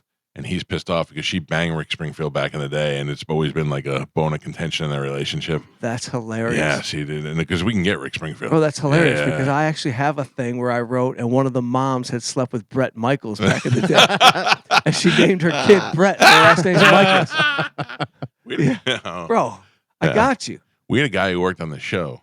He used to be our producer back in the day, who had a son. Do you remember this? Rob's son. His wife slept with some guy in a band. Remember this? Breaking Benjamin. Breaking Benjamin. Oh yeah. And then named the kid Benji. Oh, yeah. And he was guaranteed it was after that guy. That's It terrible. was his son. It was his son, but he guaranteed he named it after the Breaking Benjamin guy. So many of those funny. girls are out there. Oh yeah. You know what I mean? Just one bad night with Rod Stewart. You know what I mean? 19 years old, thought you were a fan. Oh, that's great. It happens. Now, you and Steve Simone, why is it that every comic loves Steve Simone? Because he's not only hilarious, but he's just the sweetest guy. The You know what I only mean? comedian to ever come here, not that I need it, but the only comedian to ever come here, and every time he comes, brings me gifts. I brought you these cookies. I brought you this pastry. Yeah, He's the sweetest guy ever. He is. He's like, Mike, when you land, you'll come to my mom's house for meatballs. Yeah. I'm like, I love you, buddy. I haven't been feeling great. I'm not going to get the meatballs today. I'll see you at the club. But I came up with Simone at the Comedy Store. So he came up with, he kind of came up behind me, Brett, and Sebastian. Right. He was maybe 5 years later than us, but we all embrace him, and he's so funny. And He to be is- able to be hilarious and clean like that, and he's just a good. Anytime you say anything, like I'm a little bit street, you know what I mean? Instead like compared to Simone, but anytime I say anything semi-negative, he always like gives me one of these. Sign He's of the one of the cross. sweetest people. I never saw that coming for him. Yeah, he just sees the best in people. I went to go see a couple of comedians at a comedy club, and he was one of them. And he had been on the show a couple of times, but I'd never seen him do stand-up live, only on videos and stuff. But he gets all the guys vouch for him. They're like, he's a great comedian, great guy. So I see him, and he two things about him that blow my mind. One, he's not gay, which blows my mind because he's everything about him, from him being well dressed and well manicured to being a little bit on the Fanucci side. He seems bringing me baked goods. He seems like it might be. But then I met his girlfriend. Yeah. Still couldn't believe he wasn't gay after I met his girlfriend. But watched him get up on stage and absolutely crush. I mean, what a funny guy. Yeah. What a funny guy. Unique style. Yeah. And knew his audience because he did some stuff about a local sheriff. Like he knew what to say to the crowd. He was real smart, real good comic. Yeah. And I talked to him the other day. He loves it out here. He just drives up and down Florida doing gigs, making a living. Yep. I admire, you know what I mean, his ability to he came here, he's making it work, he's making it happen. Do you know he's totally at peace. Any relationship with Bobby Kelly? I've met him a couple times. I know him. Yeah.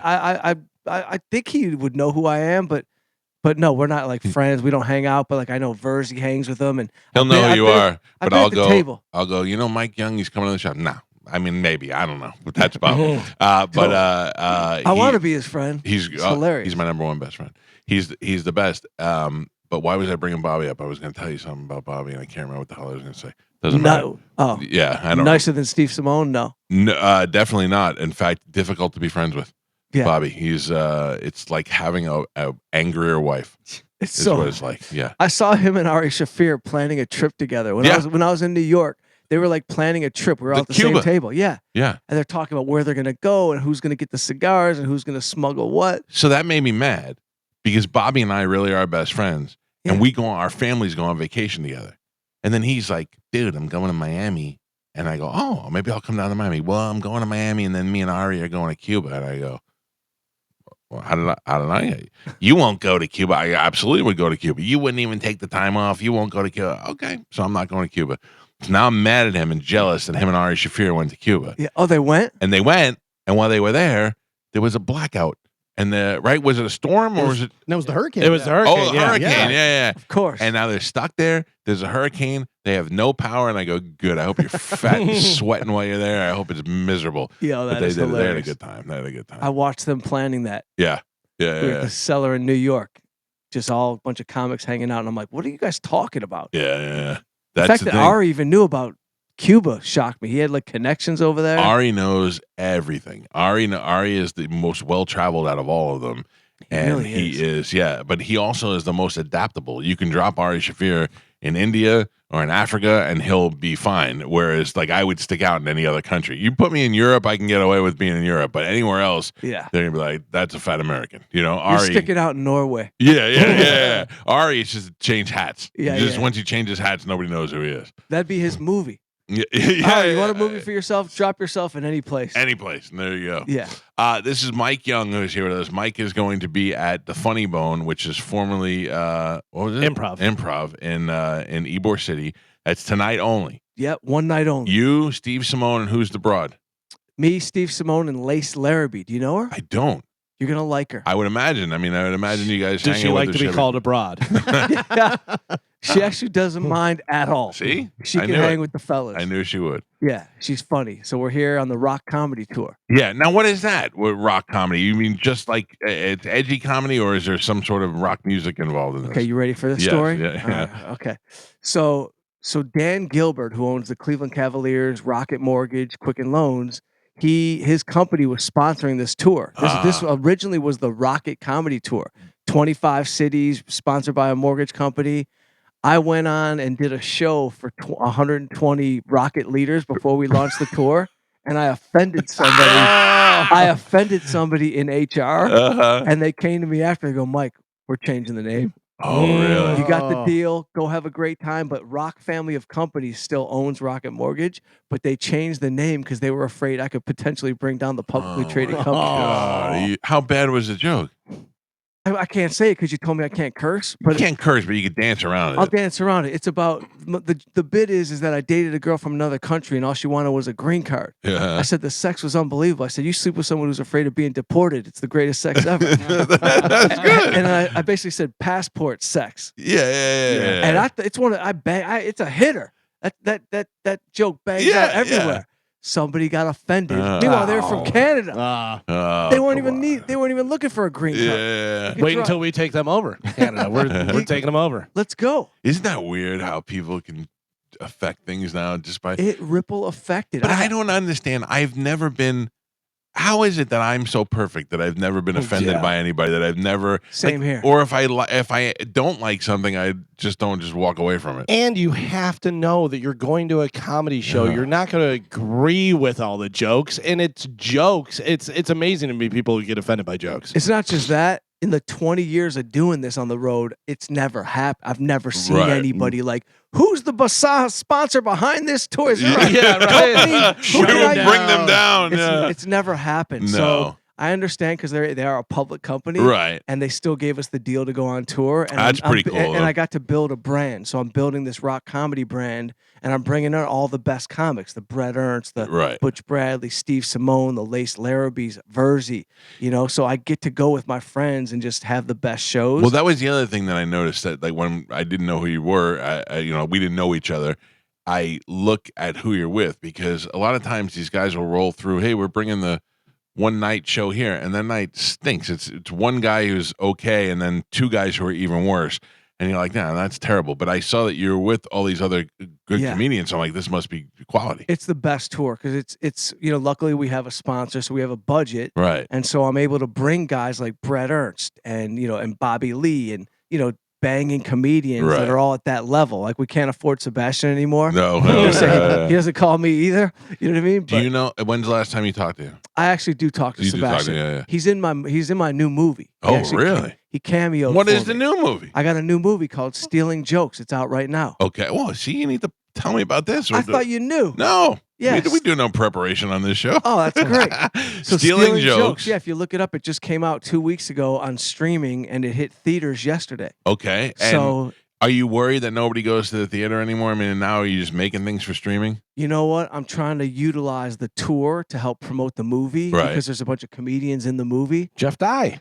Oh, we love Jeff Dye. Yeah, Dye's in it. What a handsome man. He is handsome. Yeah. Michael Rappaport. You got a bag for me? Yeah, I had a bag. Yeah. Day one. By the way, The producers are calling me on like day one. They're like, Rappaport says, I told you he needs cash. Yeah. He won't go anywhere until we get him his cash. Mike, we got to go to the bank and get him his money.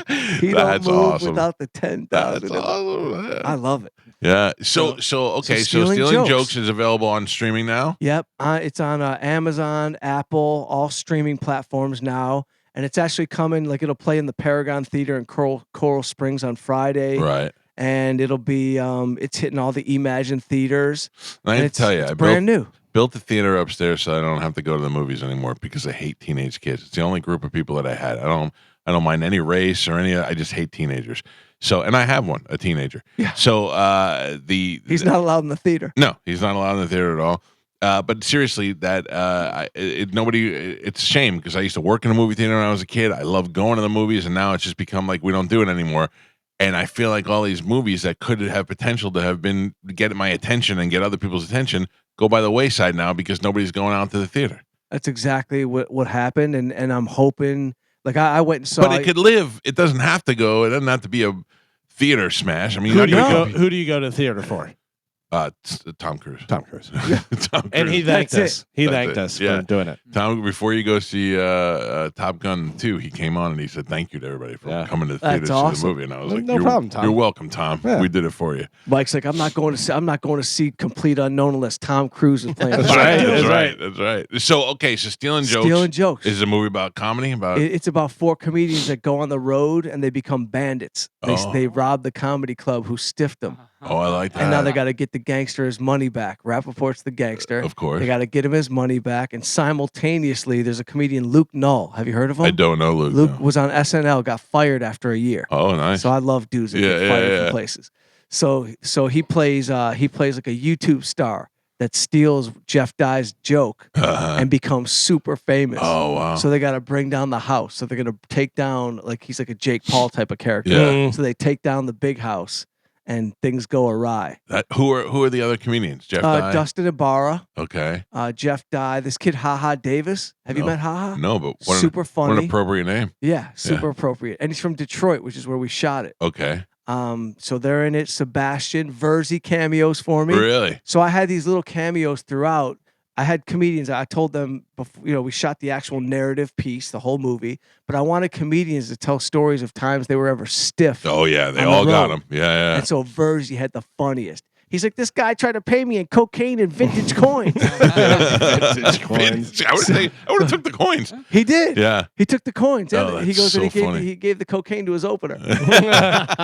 So I had him, Sebastian, Tony Rock, Annie Letterman. I had a bunch of great comedians, Pauly Shore. They all told their stories. And so in the credit roll at the end, and then the movie opens with a couple stories with me, Tony Rock, and Sebastian. That's pretty cool. And Sebastian tells us one where he did like a corporate gig, and he goes, they paid me in a check, and I felt the paper.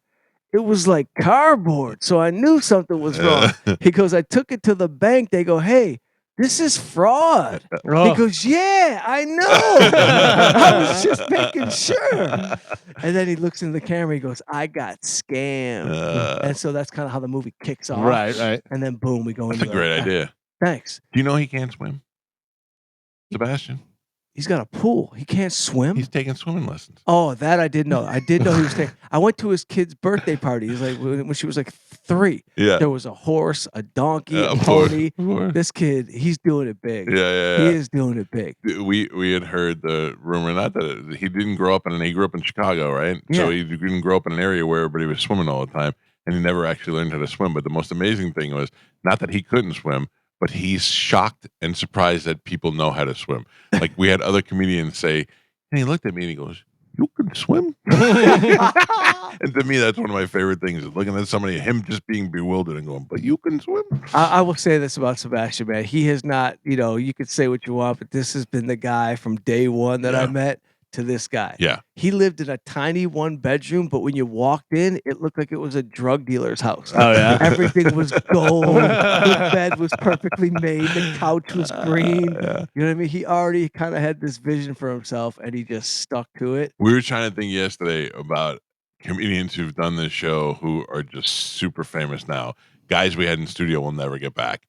Sebastian, I feel like if Sebastian was doing 2 dates here and he was here for a couple of days, we can get him in. Like he's because he'll call in. He's been cool. Yeah. I feel like Kevin Hart, we had in. We'll never get Kevin Hart. No. Never. The only way we're getting Kevin Hart is if it's in a 5-minute radio tour where he talks to 300 radio stations that morning. It's the only way. Kevin Hart came in. Mike didn't know him. Yeah. I had to convince him to have him on. I go, no. He's funny. He's a becoming guy. He's funny. And he came in and just it was hilarious. He was and then great. just skyrocketed after that. Yeah. I think we Good eye. helped. Yeah. Oh yeah. It was after our show that we really took off. Really opened doors for him. Yeah. And then He's Sebastian. doing pretty good, that Kevin Hart. Yeah, Kevin. I think he's gonna make it. Yeah. And then Sebastian, and then like Bert and Segura and those guys, like all these guys who couldn't move tickets and now are just worth millions of dollars. It's so crazy. It's crazy. Bert was on my Young American Comedy Tour. Oh, really? Yeah. And so we had a Young American Comedy Tour that I just made up out of thin air.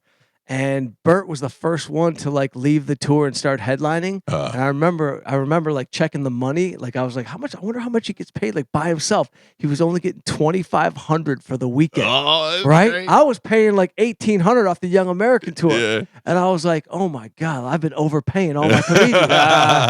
But Bert was the first one that left the tour. And then shortly after that, Sebastian, you just couldn't touch him. No. I knew it was over when we did Gotham in New York, and Sebastian sold out literally like 16 shows in a row. Yeah, that's amazing. And I was opening for him, and it was such a run. It was unbelievable. Do you know a guy named, I forgot his name now.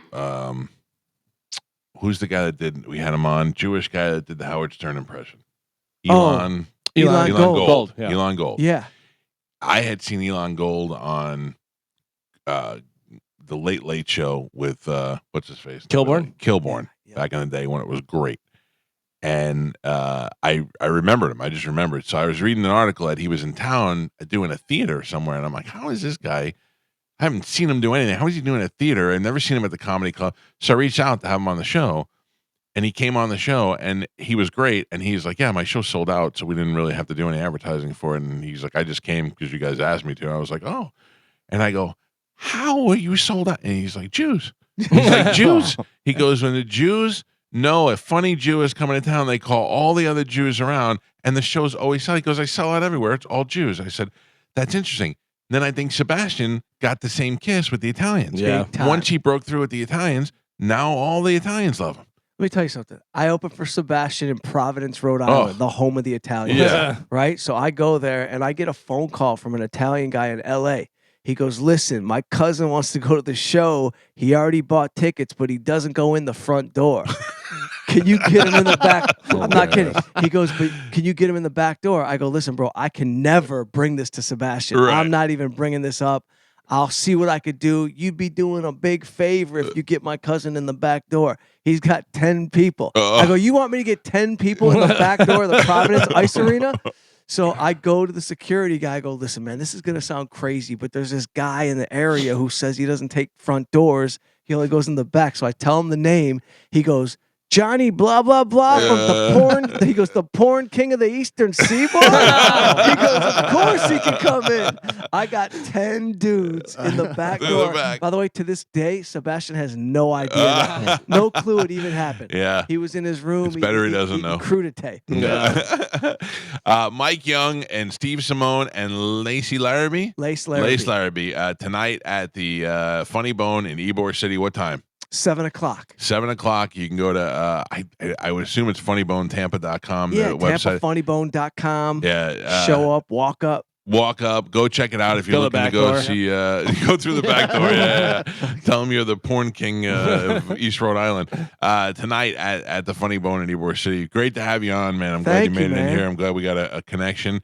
And what do I do? Just submit my script to your production company? How's that work? Send me your script, Mike. Yeah. We'll take a quick break. Death Pool picks next. It's the Mike Calta Show. It's 102.5 The Bone. I have a lot of things to get to. Mike Young was great. I'm glad when we make new friends on the show. He was. I told him after we went on the break, I go, it's always great just to have somebody with interesting stories. I don't need a comedian to come in here and do their act or be ridiculously funny. Just have a good conversation and talk about stuff. That was great. See those guys tonight at the Funny Bone. It's so hard to get used to saying that. Funny Bone, right? Formerly the Improv in Ybor City. I know that there's a lot of audience that recycle, so I'm just gonna talk about this again. But I was woken up this morning by a salesperson that works here at 5 a.m. Oh. to text me about something that was not important. Not important in the grand scheme of things, but certainly not something that I need to know about at 5 a.m. I don't know what you're up at 5 a.m. I know when you're up because I see when you go to Starbucks, it clicks my phone. Yeah. I still would hesitate to bother you because nobody wants to talk at that hour. I wouldn't contact anybody unless it was like a big emergency for the show, like somebody's running late or something wrong, or you know. This one wanted me to go to a brainstorming meeting. If that person texted you right now, would anything be different? Right. Yeah, that's what I was saying. Just now got the info. I got the text that said, "Hey, there's a brainstorming meeting coming up today. Can you make it this afternoon?" That would be great. I'd have to write back and be like, "I'm sorry, I'm busy this afternoon, but had you got me at 5, I'd have been able to make it." Yeah. No, there definitely wouldn't have been any of that. I don't know. Do I have a reputation for being that guy who's showing up at brainstorming meetings? Right. That's so weird. I mean, a lot of people claim they want to pick your brain. Yeah, you know, I love when people say that, especially like the young people in the radio. Like Sam said that to me one time. Yeah. And Miguel and Holly, when they were here, they're like, "We just want to pick your brain." I go, I got nothing in it. I got nothing in my brain. What are you going to ask me? How I got here? I don't know how it happened. How we maintain this success all these? I don't know what we're doing. You know what I like to tell people? Be funnier. Yeah. I go, I don't know, just be funnier. Anyway, we have to do death pool picks. Yes. Now, what are we doing? Do we have Ian in the studio? Yes. Oh, what's up, Ian? Good morning. You know when you think you're going to take a drink of milk and you grab the Coke by accident and you're like, "This isn't milk." You know what I mean? Like when you go to drink something, you think it's iced tea, but it's really soda, and you're like, "What?" That's when I was like just waiting for Carmen to talk, and I heard Ian. It just blew my mind. All right, so who are we missing out on? Just Tony? Tony sent me his picks. Okay, but I mean that's it for all of it. Death Pool is all of us, Ian, and not Tony. Correct. Okay. What? Do you hear the echo? Yeah, it's a terrible echo. What is that? Do you hear it, Carmen? No, I do not. There's like an echo on our voice. I don't know whether there's something with the phone there on the board. Is it in queue or something? Nope. There's a button that's pushed that makes that happen. I don't know what it is, though. All right, no big deal. All right, how do we do it? I don't remember. I don't know any of the rules. I don't know how. You got to help me out. So how we do it from now, for how we start and how we pick the order, basically, Mike, because you won last year, you will go last now. Okay. And we snake it back. So it goes from the person who had the least amount of points to most points. And that's how we pick. So we're going to be starting off. The order is going to be going Ian Beckles, Pat Pap, Gio, Galvin, Tony Burton, myself, and then Mike. Mike, we will snake. You'll take 2, go back, and we will have to do... We're doing 3 today, aren't we? We'll do 3. Yeah, we always have to do an odd number to make sure we start at the opposite end. Okay, so we'll do 3 today. Ian, you're up first. Now, let's just go over the final rules, something I mentioned to Gio a little bit before. And we have guidelines as far as points and Hall of Fames and who gets what numbers and all that. But if you pick somebody, like Ian, say he goes strong and deep into the Canadian Football League and picks somebody that's not Rocket Rashad. What was that guy's name? No, Rocket. What was that guy's name? The Rocket. I don't know, but I don't think he's making your point. No, Rashad. Rashad was hockey, but there was somebody who, there was like one of the most famous Canadian football players. Rocket Ishmael. Ishmael, that's it. Ishmael, yeah, nailed it. Like if you come out with a Canadian football player we never heard of before, we all decide as a group whether or not we're accepting that, and then if it is and they die, you get the points. If not, then we move on and we pick somebody else. So to be clear, it's not if the world knows this person; it's if the people in the game know this person. Yeah, it's called the Mike Martin rule. All right, Ian, you're up first with the first pick. I'm gonna go with Dickie Van Dyke. Dick Van Dyke at what? 99 years old. Yeah. All right, cool. And then we go over to Pap Pap, who is probably the next to die on this show. Also, still has his mic off. No, I'm on. Oh, okay. There you go. What do you got? I am going to go with Bridget Bardot. Bridget Bardot, the famous actress. Are we sure that she's still alive? That's the thing I was going to say. Are we taking points off whenever he gets somebody who's not alive? Yeah, when it comes to Joe. So while you're looking that up really quick, Kevin Nealon, Kevin Nealon, friend of the show, he has a podcast that he does called Hiking. with Kevin Nealon. Yeah.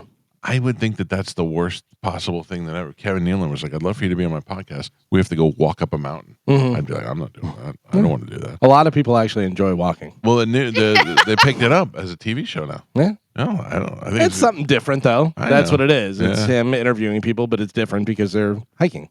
It's funny. It's funny if you ever watch that because he'll have obviously a lot of famous people on there. Yes. And like him and Conan, and people will walk by on the trail and they'll be like, "What? That was Conan O'Brien? Like that's so weird." Well, there's no way that's Conan O'Brien. Yeah. What Look would at he this be tall doing guy that looks hiking? like Conan O'Brien. What would he be doing hiking with Kevin Nealon? Right. Bridget Bardot is alive, 90 years old. All right.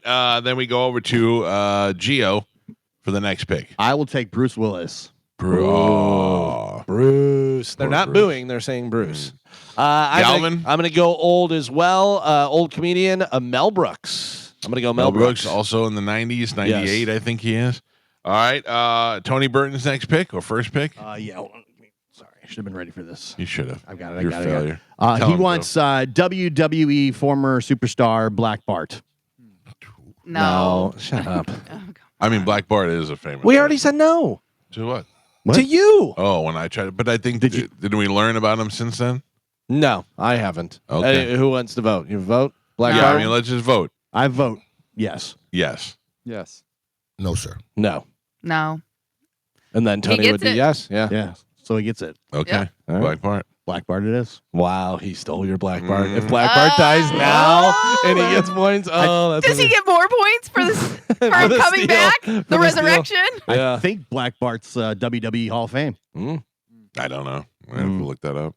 I will also take a former WWE. Excuse you, you will not. You Oh, will wait. slow it down, guy. Burn. Sorry, Slow it down. Carmen, take a WWE superstar.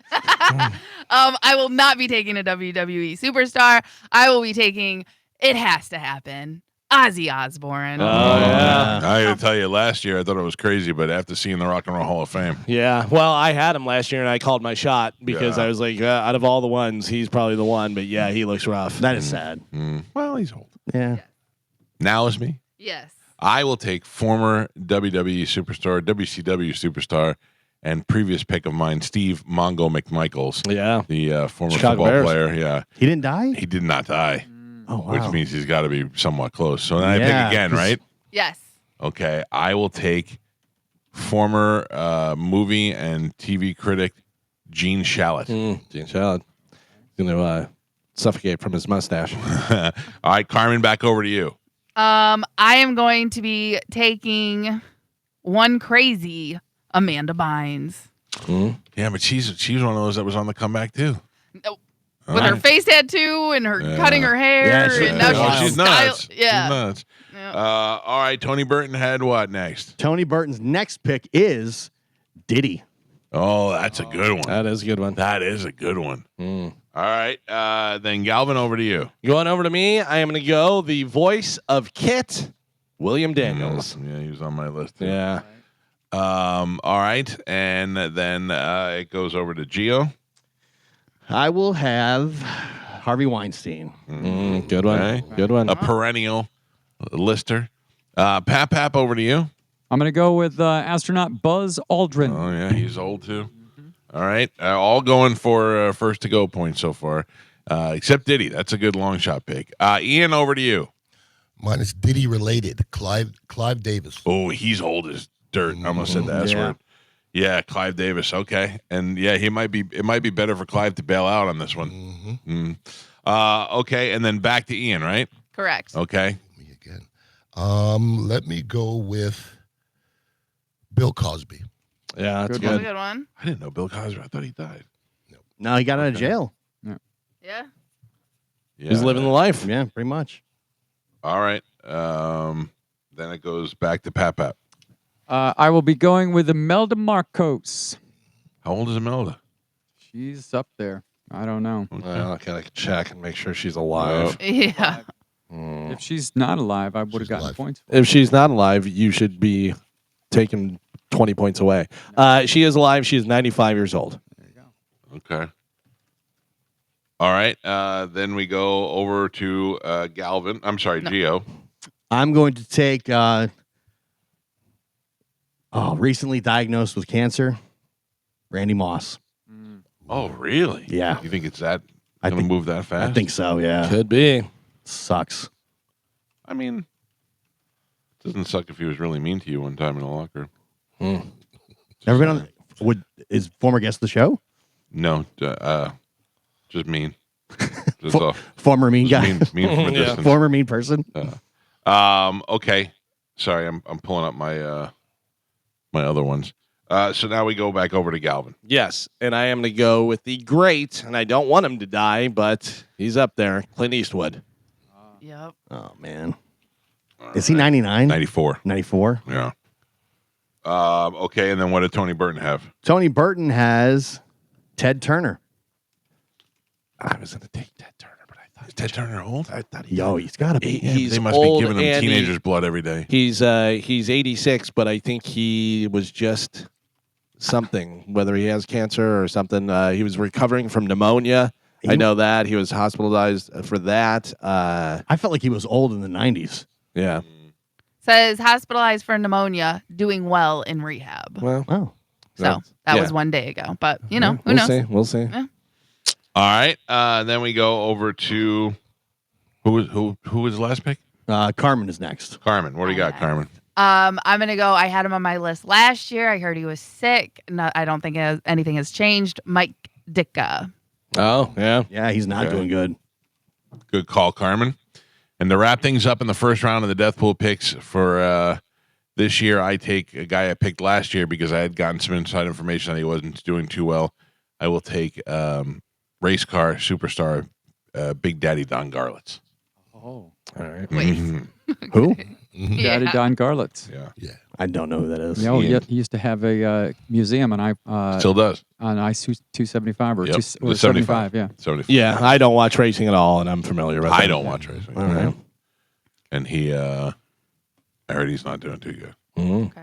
So Dragsters. there you go. Dragsters. That's what it was. Yeah. That is the first round of picks for the Death Pool in 2025. You should have saved him for your local one. Well, I got another local one. Oh, yeah. all right. I actually got two local ones. Oh. I got two local ones. Pass him around a little bit. Not one that just got booed. Oh, No. no. No. Different one. All right, so we're good. We're confident. We'll pan out the rest of the week. Yeah, Okay, we're good. starting pretty good. Off to a good start. January 8th. A lot of times we weren't finishing until February. And or people were something. dying all around us. Yeah. Do we want to decide what is the bone pick? Like what it encompasses?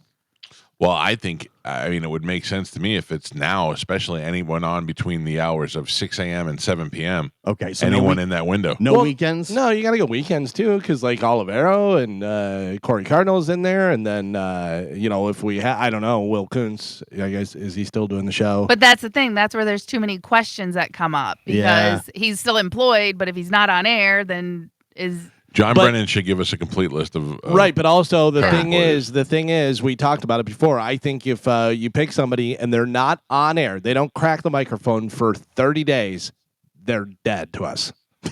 Like from when we pick them, from when we do the pick. No, but like if I pick Will and Will.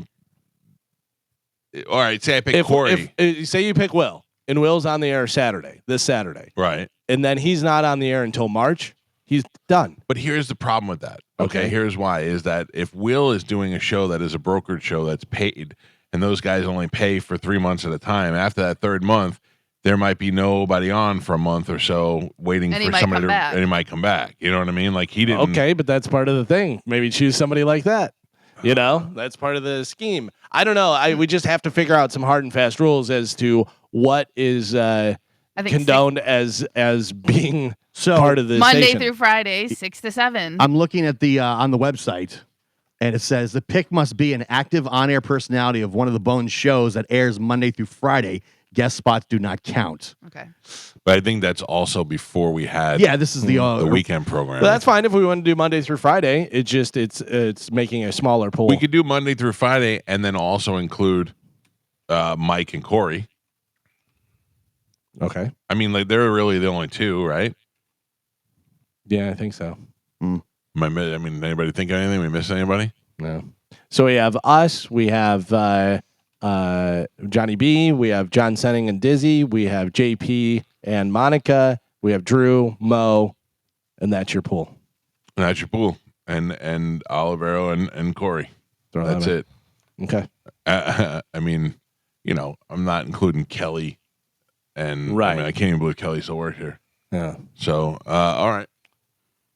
Not saying she shouldn't. I just am surprised when I hear that Right. she is. Yeah. Because why I didn't- had they didn't her come last across year. very well. Yeah. So someone who is on one of the main shows. Yeah. Yes. Okay. And Mike and Corey, Including Mike and Corey. because they're on. Well, Nobody's picking Mike or Corey. I might be picking Corey. I hear So some does things. Dom's show counts then as well? Whoever's answering phones for him. No, we just no, said 7 that. o'clock. Just said that. Okay. Well, again, listen. He did. We're adding Yeah, I mean, Mike Olivero I mean, and Corey Cardinal, which they do not have a show. But again, so I am with Joe. I'm trying to also, figure out the guidelines because I mean, technically, someone who's on air just as 7 much a.m. as they are. 6 a.m. to 7 p.m. and Mike and Corey. If there's somebody else I'm missing, let me know. Ian Beckles, Ian's not really. but he's not. He comes in every Monday, so he's Yeah. on our show, and then he fills in for us when we're off. So he's on air as much as Mike and Corey is technically. Ian be a dumb pick. He's not going anywhere. I'm right, but we have a limited pool, so we need picks. I just talked to John Brennan. I'm very cost efficient. Yeah. So I cannot be canceled. They love that. Yeah, they do. It's a great opportunity for you, Ian. Yep. No doubt. But I'm we not have- gonna pick you. the pool that we have enough people. Yeah. Because Okay. you could pick people on this show. I see what you're doing. What? My neck hurt. I was stretching. I've had him 2 years in a row. I know. don't think it's worth it. Damn it. I can't believe nobody had Spanish. Yeah. Yeah. I think Tony had him one year. Yeah, he did. Yeah. Yeah. But not this Interesting. year. I think Not last year. last year during the picks, it was too sad Oh, really? to make him the pick. Oh. I think because there was like things going on at that time. Worried about hurt feelings at the time. I think it was more of a let's. That can't be right, Carmen, because I don't worry about her. Yeah. That's true. That's true. We jumped on that This opportunity. show normally does not care about people's feelings. I think there was other stuff happening that Mm. we were like, maybe Oh let's yeah, not. I think I know what you're getting at. Yeah, Alright. it was. it's What not if a good- what if we venture into? Nah, it won't be good for the listeners. So I was thinking we Sales. pick one salesperson. Yeah. I was gonna say, what if instead of on air people, we pick someone from like outside? Here's two reasons why. But we then I shouldn't gotta do meet that. everybody. You're and figure out right. who One, works we'd here. have to know everybody, and two, I don't want to hurt somebody's business by them trying to be like, "Hey, I'm trying to sell you something from the radio," and they're like, "Yeah, we heard you're not going to be here after a year." Oh, yeah. That's a bad idea. Let's just nix that. Can I pick whatever operations manager comes in? Remember we had like 40 different operations Yeah. manager or Yeah. whatever it was? Yeah. Yeah, One guy wanted to act. The other guy wanted to bedazzle his jeans. The other one wore no shoes. Yeah. I mean, you the other nailed- guy didn't know one- anybody's names. One guy wanted to act. One guy wanted to bedazzle his jeans. One guy didn't know who the shows were. Right. One guy never introduced himself to us. It was a year before we ever met him. Yep.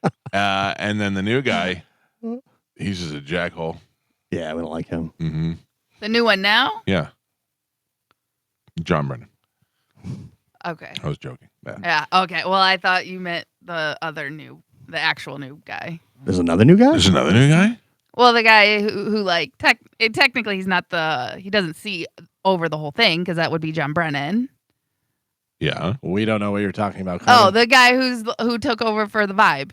Oh, EJ? yeah. But he's the program he- director Yeah. for Vibe. Right. Yeah. But that's what. But again, he would be the new guy. Yeah, Yeah, no. He's- We're talking yeah, operations. There's no right. guy above the guy. Yeah. Yeah. You can't put a guy there. That's a different I guy. mean, that's another guy. Yeah. I don't know that guy. All right, let's take a break. Good job, everybody. I'm glad we finally got our picks off to a good start Yeah. early in the week. We'll take a break and we'll be back. It's Mike Calta Show. This is 102.5 The Bone. Mike Calta Show, good morning. Hey, man. What's up, Hey, buddy? Mike. What's happening? You guys, I want to understand the rule here because Black Bart, you went around the room and people voted whether or not that person should be in based on the novelty or the understanding of the people playing the game, not the world. So you said you had inside info that Big Daddy was getting ready to die. That's a 92-year-old local guy. And even people in the studio said, I have no idea who that is. And so you cherry-picked a 92-year-old over Black Bart. You know, I'm not sure what your question is, sir. You guys said that you're going to choose people and then go around the room. There was no vote We on literally Big Daddy went around the Garland. room. I said I didn't know him. Galvin said he did. Joe said he did. Mike And said he did. Mike said that was it. The vote happened. So we don't really go around the room unless somebody is disputing it, and it was only one person there who didn't know who Don Garlitz was. Right, one person. It sounded like there were more than one person there. It did. No. One person. I think Joe said he knew of the museum off of I-75. That's not knowing the dude. Well, I don't know him personally. Knowing he has Yeah. a museum. We're not that- friends with them all personally. You know so what I you don't should know do? what- You know what you should do? You should start your own death pool, and you make all the rules for your own death pool. I did not know him, admittedly, but you guys did, so that's that. Mike Calta Show. Good morning.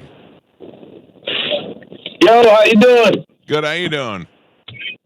Yep, another day, just chilling on the beach out in St. Pete. Enjoy your time, Working. sir. All right.